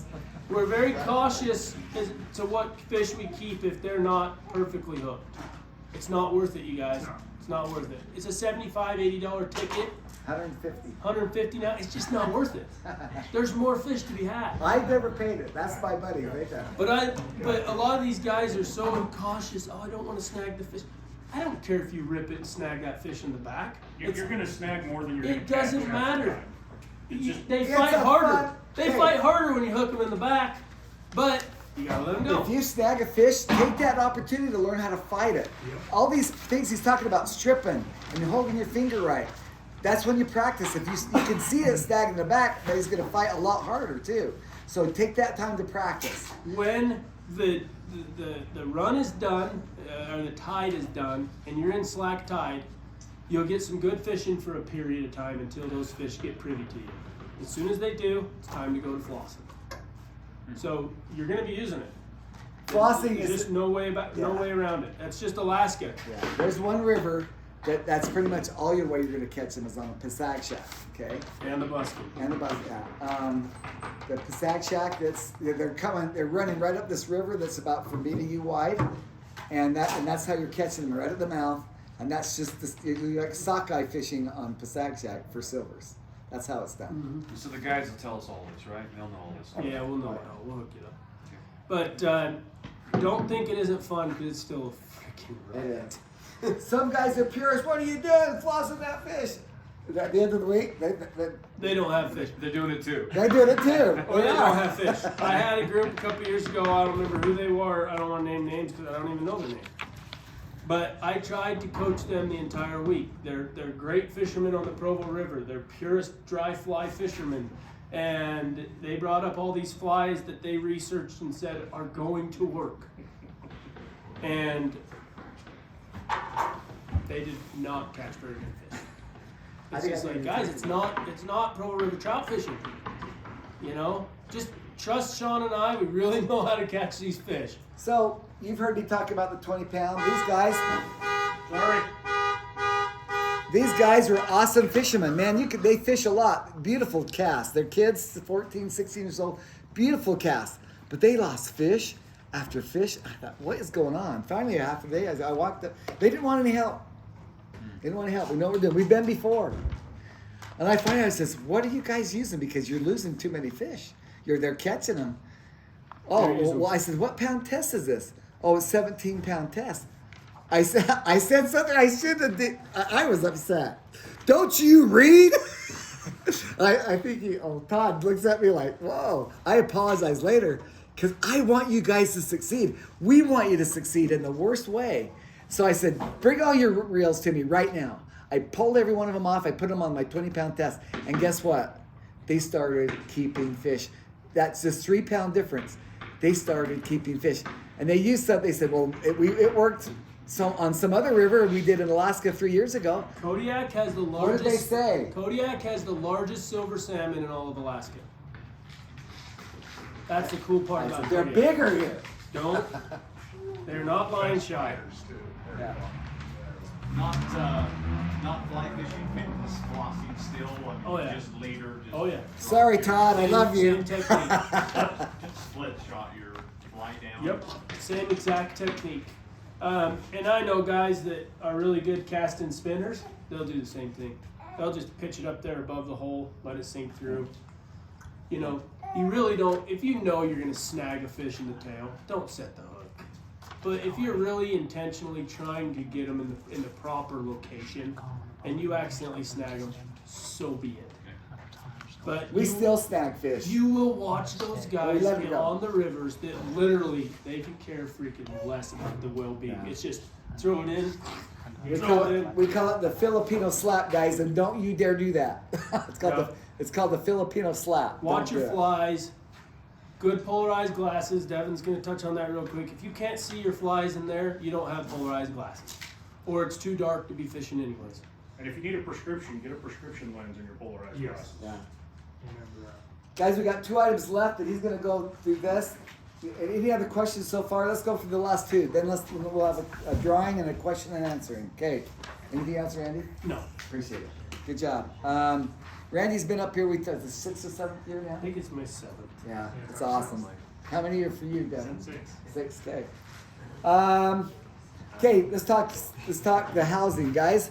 Some of you groups wanted to add more people. That's fine. Just realize that some of the double beds, the big queens, you might have to put 2 people on, or sleep on the couch, or sleep on a rollaway. Okay. The first night might be uncomfortable. Well, you're gonna be uncomfortable a little bit on the Forest Service cabin because it's tight. Okay, it's cozy. We bought some extra pads and Yeah. stuff, but it's a primitive cabin, guys. This isn't no Put 5-star. Put it this way: if There's not a flushing toilet. they have the 1 porta potty or 2 up there. They just dug a brand new one too, so it's gonna They be nice did, and clean okay. for us. So guys, if you're tight in your cabin, guess what? Somebody's going to do a fognack. If you talk to them, hey, can I go sleep over there on your couch or in your bed? I don't want to double up with Roger, you know. Okay, just be aware of that. Okay, because this year, Houses are right next to each other. yeah, they're 2 houses away. We got a unique situation that if you're a little bit tight, guess what? The one group's going to be gone to a fognack. We've never done this before. 2 days away. There's going to be some space over there. If you work something out with them, they say, yeah, come take my bed. Do it. So Monday night, everybody's going to be there. Friday night's everybody going to be there. All those other nights, a whole group should be gone. So if it's a little tight the first night and the last night, just be aware of that. Okay, yeah, blow-up mattresses. They have washers and dryers. I put it on there Monday night, Friday night flexibility. Oh, we already talked about snow goose hunt, guys. Really quick, we offer snow goose hunts. Who's going this year? Okay, yeah, Chris and Amy are going. That's 2 groups. We put 7 in a group. I've got 1 group available for 1 more group. If they want to start going, let me know. Okay. Any questions? We'll go to Devin, and he's gonna read quick through the list.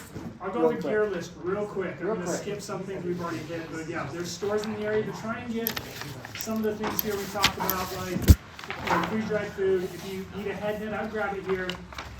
As many of the flies that you can get, they're hard to get here because they're not something we usually stock. And we're kind of, I know that. Yeah, we know a couple of guys for flies, so if you need some, get them now. He's the best too. Yeah. They are better than any fly you will get. The clousers that you get up there work, but after a day of flossing, I usually toss mine because the eyes have popped off. There's no more the tail on it. It's just their toast. So, again, for packing gear, check 1 bag. I try and check 1 bag between 2 people if I can. That way, that leaves me 3 spots or slots to check fish on the way home. You don't need to pack clean clothes for every day. The houses we're in have a washer and dryer. They have laundry soap. So I pack 2 to 3 outfits that I will wash in between the other days. So when you go out to the fognack and you're on the island, you're gonna wear your boots and waders out there, take a pair of clothes, clean clothes for sleeping in, but then I just put the same things back on under my waders. Under my boots and waders, I usually have some long johns, maybe a pair of sweatpants, and some comfy socks. I layer, like I said, so I take a long sleeve shirt, and I take a raincoat always. If you don't have a good quality waterproof rain jacket, get one. Because the weather can change and be rainy, and it looks like just mist, but if you're out there for 7 hours, you're gonna be wet, and you'll know if your clothes are waterproof or not. So definitely something with a good waterproof jacket, usually a hood that you can put over other clothes. Not something that's super heavy, it's a nice lightweight one. I think we've hit this real quick, but just to reinforce, waders are breathable waders. Don't take your neoprene hunting waders. Those are going to be miserable, heavy, hot, and sweaty. Some good breathable waders, and then for your boots, nothing felt soled. You can do cleats if you want. A Fognack Island tends to be a lot slippery, very slippery. Ryan, I can attest to that as well. he's been in that river too. Been in that river as The well. Whitnick River. So when we go out to the island, obviously we take some clean clothes. So if you do get wet, you can dry off. So, any questions on clothes or anything like that? We The just talked better about- your gear, the more comfortable you will be. Is there a certain type of, we don't have the waders yet, is there a certain brand that's good, or how high should they be up to you? You want chest waders. Chest? What's your Don't do budget? low. Do you want budget ones, or Maybe something in the middle, I mean, I don't wanna go we cheap, really but like the Reddington Sonic Pros. Yep. A couple $100 a piece. They are great. Reddington? I'm a big fan of the Orvis ones. They Orvis run the ones? best pair of Yeah, waders Sean's I've got had. good ones too. Yeah, the Orvis ones are really nice. They If have you nice get something features. above that 150, 175 mark, You're gonna be great. that'll do Although, really, really that being said, my first 4 years were on $100 waders, and they worked great. But there was little creature features, I will say, that I wish I would have had. They were kind of miserable. Those Orvis are convertible to a waist. They're awesome. But yeah, You chest waders. pull the chest down around your waist, and it's much nicer when it's warm. did you get them online, or did you go to? Yeah, but you can get them from Orvis online. The Okay. Orvis, what are they, Clearwater, Sean? Yeah, they're Clearwater. Clearwaters? Yeah. Are these egg rigs? Yep. These are sockeye rigs. I've got a pair in the truck. Yeah, I will. So we can show you. I will. Polarized glasses are a must. Do not come up without polarized glasses. Yeah. We'll pull up to a river and we'll be like, hey, there's a silver right there, hit it. And you're like, I can't see it. If you don't have polarized glasses, you're not going to see it. So make sure you've got them. I just had a friend get hooked to a guy. Yeah, that's the other issue is eye protection. I don't know if you want these flies, but they're giant and they end up in your head and sometimes Yeah. you don't want them in your eye. Yeah, we don't want people getting poked. So we talked about gear already in terms of fly rods. If you have individual questions on rods, either fly or spinning, let us know. Waders, boots, flies. Last thing I'm going to hit on real quick is backpack or packing. When you do a fly out, it's nice to have a backpack where you can put food and water, some extra clothing if you want, and all your gear. When we're on the river system on the roads, I just have a little chest pack that I love because it's not super heavy. We're 5 minutes from the van at most times, and you can just leave your gear in there if you want. But I like to have one or the other with me. So some guys Randy's got a backpack that he usually carries some extra gear in. Your guys will have extra gear, but take a good, comfortable pack. A waterproof one is a big plus because you'll see the tides will change on these rivers. We start fishing the incoming tide when the fish come in. You'll set your bag down, you'll be fishing, all of a sudden you look back and your bag is this far from the water because the water's come up 5 feet. The tides can anywhere from a foot to 7 feet, 8 feet. So waterproof is a good thing on the backpack there. Any other questions on gear list if you haven't looked over it? Yeah. So I just, in my overthinking things, if you're gonna take a change of clothes in that backpack, you're putting it on the ground or whatever, you're in the water, if you fall in. Yep. I mean, you've got a waterproof backpack or a waterproof bag that you're stuck Put a in dry inside. bag. A dry You know those bag. dry bags? Yeah, roll that's that- what I'm at, that yeah. They now made them into backpacks? Yeah. Those would be awesome. Yeah. Those are the best. Do you have a question? Oh, we're doing the one day with halibut. Yep. Do we need to bring another pole for that, or No, they for give you the halibut, you poles? need to bring in your fishing gear. Okay. You can even just show up in street clothes. You don't even have to go. Okay. Some guys like to go in their boots and waders because you can get a little dirty. But Okay. on the halibut trips, just show up in your clothes. We just do the one day of that, Yeah. right? And they provide lunch They too. provide lunch, Yeah, but we they still provide take lunch. snacks and water stuff with us. There's drinks on the boat, but I usually take some of And the stuff. there's a guy there that takes you out. You're not driving the boat or anything. Yeah, You're on. You're no, you just show okay. up. They will help you set up your rod and reel and everything and show you what to do. Yeah, these are full service Yeah, jars. This but still isn't- take. Okay. I still take raincoats because we go rain or shine. I've been on charters when it's dumping buckets on us, and Yeah. days when it's Well, 80 degrees. keep the blood off you from the halibut you catch. Yeah. Yeah. So good question. Any others? Okay, that's it for me. Okay. That's it. I think that's everything we did. Okay. Awesome, guys. Let's. Everybody feel prepared? Kind of. Prepared? There's a lot of info to throw out. Is there you're leaving soon, right? I'm leaving Wednesday. Is there in the next? We're leaving in 3 weeks. Someone we can call that's going to be Oh, around, or thank you, guys. In the meantime, if you've got questions, okay. The one thing I like, everybody does great on the calls. There's one avenue I want more people to use and make comments is the Kodiak Fishing for Friends page. Who's joined it? Who's joined it? If the Kodiak Fish for Friends Facebook page. You joined it, Roger. That's the K4 app. K3F. Yeah. please make comments.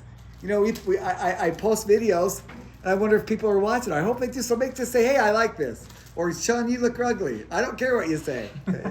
Just say something so that we know that people are watching it and it's being a benefit. I only comment on portrait mode pictures. Sorry, what's that? What do you say? I got my hearing aids. Yeah, I only comment on portrait recorded videos and Oh. pictures. all the video. Okay, the So vertical if it's ones. not, Gotcha. yeah, if it's not vertical, I won't comment. And guys, I appreciate. I am getting older. We're getting older. I wear hearing aids. I wear eye aids. The only thing I haven't quite got is depend aids. I hope I don't get there. Okay. So please. So while we're gone, Devin's gonna monitor the Kodiak Fishing for Friends Facebook page for questions. Because it's really hard for me and Randy. We're up there every day with our groups to just sit there and get calls from you guys. Yeah. Randy will be our guy. I'm sorry, Devin will be our guy. When Devin's gone up here, we'll monitor it together, or other guys like who's been before. Ryan's been. Can you guys be my monitors? Okay, while we're gone, you guys help answer their questions. Who's been before? Okay, please help us out. So use that. I hope this next month. There's posts every day, there's pictures every day, there's questions every day, and I see all you guys' comments every day, okay? One question I completely forgot. Okay. Barbs. Do we have to pinch our barbs? I thought you said you forgot your question. Well, no, I forgot the answer to it. I've heard it before, but no, pinch our barbs. No barbless. Okay, No. Barbs are good. Yeah, barbs are good. I need a number if you need to call one of questions. Okay, guys, I am going to post this video, hopefully by tonight, that they're taking today. I'll post it up and get it up on the Kodiak Fisher Friends. Because Tim's got a bunch of people way out there. Who's got people that would like to have been here that could not make it today? There's a ton. I bet they got at least double or more, or got to be more. We got 75 guys coming up this year, so at least double. So let them know that it's posted, and if they watch it, dang it, make a comment. Okay. You know what, we have our flight schedules and stuff. Yeah. Anybody else have questions on, so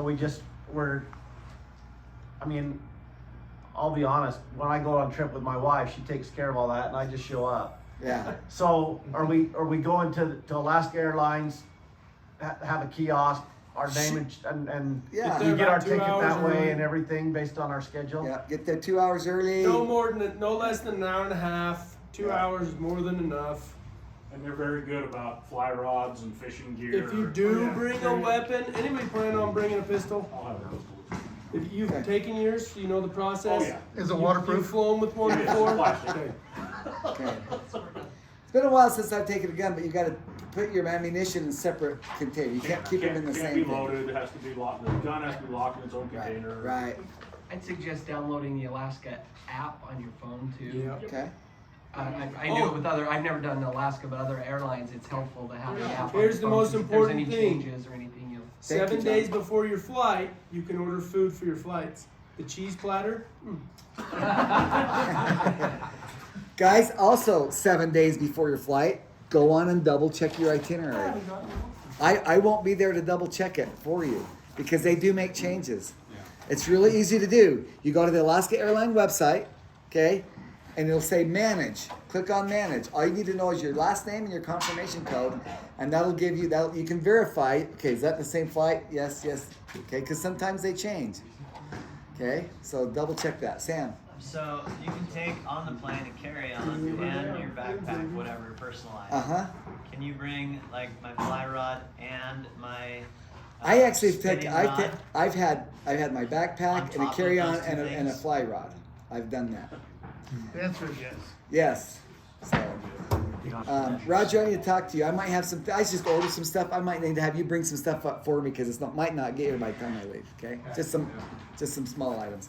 Okay, guys, awesome. I'm gonna stick around for a minute. I'm gonna help show the roll cast to these guys. I'm gonna show them how we tie on a fly using I use the improved Rapala knot or Rapala knot. It's a slip knot, not a slip knot, a non-slip knot. Another term for it. But again, in an emergency, just if you forget it, just use your regular improved clinch knot or your fisherman's knot, the same knot. Okay? All right. Let's do a drawing. Tim. Quick question. Once you fly into Kodiak, how do you get to the house? We pick you up. It's like 10 minutes away from where we're staying. Kodiak's this little teeny place. Yeah. It's called Uber Heat. And one of the rivers that will probably fish is you literally fly over it when you're landing. It's all just right there. If they go too far, you run into the mountain. Okay. All right, guys, real quick. This stuff here is what we're giving away. Where's the right here? Guys will have two wiggle bugs and a chartreuse clouser. That's one. This is one. That shirt's one. A couple of hats and a backpack. So what we'll do is just pick a number between 1 and 100. Write on something. Grab a pen and write on something. Pick a number between 1 and 100. I just ordered my cheese balls. Oh, you did? Can I write on my phone? Are you writing it down? Oh, just type it on your phone. I don't care. Type it on your phone. Or just be honest. You know, if you don't, we'll know you'll be honest. Be honest on the best. Type it on something.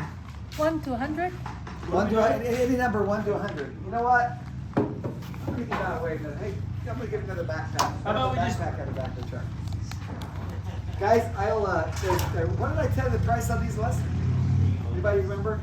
How about we do trivia? I want to do trivia.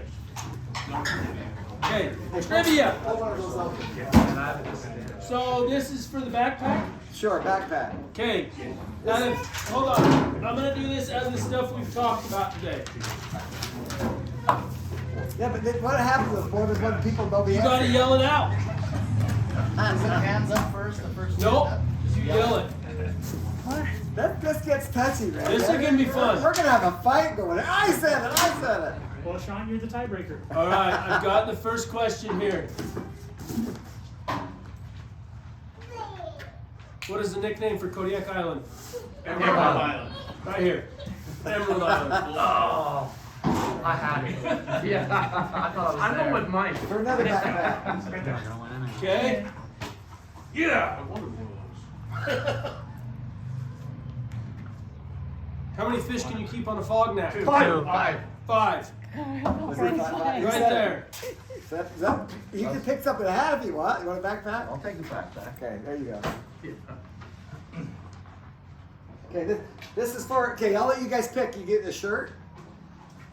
We got several sizes, or a hat, whatever you want. Okay, this is a 3-part. First 3 hands I see go up. Good. Yeah, that was good. There's 3 important things when taking care of a fish. What are they? Keep it cold. 1, 2, 3. Keep it cold. Hand up. Knock it out. Bleed it. Bleed it. Hit it. Knock it out. Oh, knock it out. Knock it out. Those were the first 3 hands that I saw. So, boom, right Take a there. pick. What else we got? Guys, who thought And if you you've got something, hold you're on a sec. disqualified. Hold on. Who thought they were a fourth person and knew all the answers? Who thought you were the fourth person and you knew all the answers? Me? Are you lying? Tim, let's give you a hat. You want a hat, Tim? You owe me a hat for last time.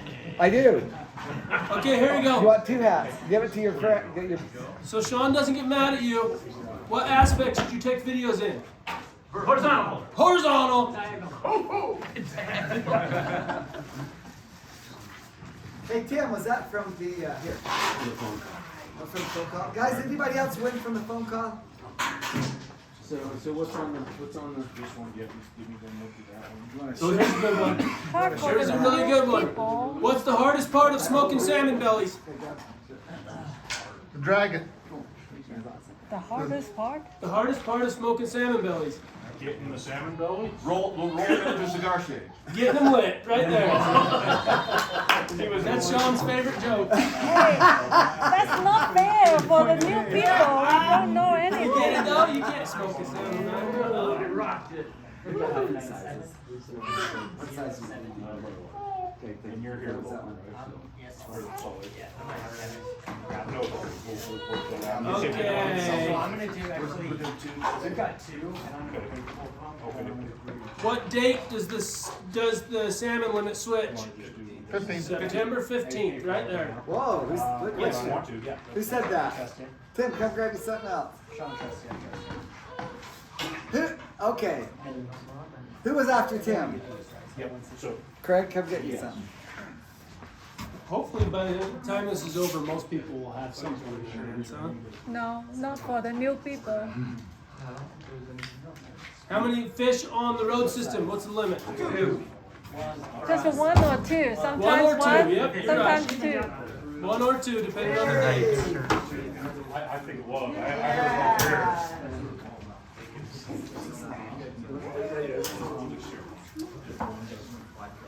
What's the weight limit on a beaver?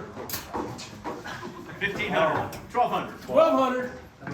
See? Now that Depends was a if it's hard the blue or question. the red one. You had to listen to me on that one. Hey, it depends if it's the blue or the red one. That is true. What's his name on the blue one? 1,500. Roland. Roland. He was a heavy duty. You're right. He had the 1,500. We're not flying with them at all this year. Really? Nope, we're doing all island air. How many more things we got to give, Sean? Medium right there. These down here. Couple more hats, some fries. 6. Oh, they're out of the shirts, guys. So these are the ones up here. If you pick the shirt, that's all right. If you want to send a free box of fish, what do you got to do? Get a card. Get a credit card. Alaska credit card. Free box of fish. You can check your first bag for free. You guys, we talked about that, right? Yeah. We did? Yeah. Okay. How many? Do any of you guys have an actual Alaska card? They're sweet. I love them. Can I give you a, sorry, can I give you a number? Oh, yeah.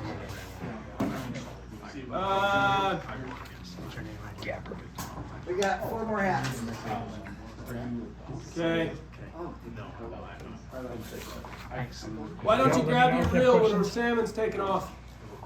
Hurt your knuckles, blow your knuckles. Did you get something already? You got something? You guys, if you want something already, let's we'll spread the goods. I give the hat to Rob. Do it. Roger, what's that? Well, he said I won one, but I already won one, so I just Oh, you give did? it to Roger. Give it to Roger. Give it to him. Wait, I gave him a hat too. I got a hat. Oh, okay, all right. We'll thank you for giving it to somebody else.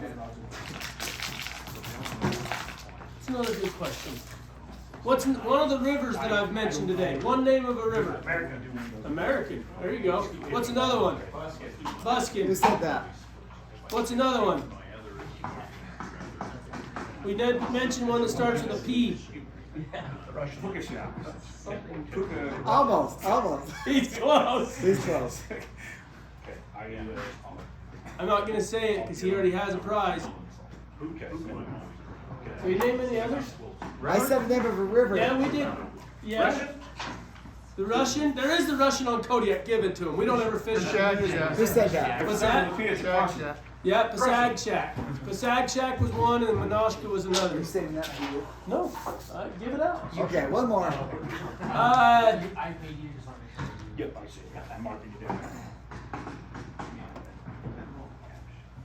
What's a potential catch on the ocean? Halibut. Who hasn't got one though that said it? Thank you. There you go. Trivia. If Done. you feel like you threw a name out there, an answer, and tied with somebody else, come talk to me. I'll be flexible. You're too easy on me. Hey guys, thank you. We appreciate you. Make sure everybody takes a packing list. You got more of those somewhere? Right here on the table. Thank you. Oh, hey, thank you, Roger. Guys, I've got 2 waiters over here just to check you out.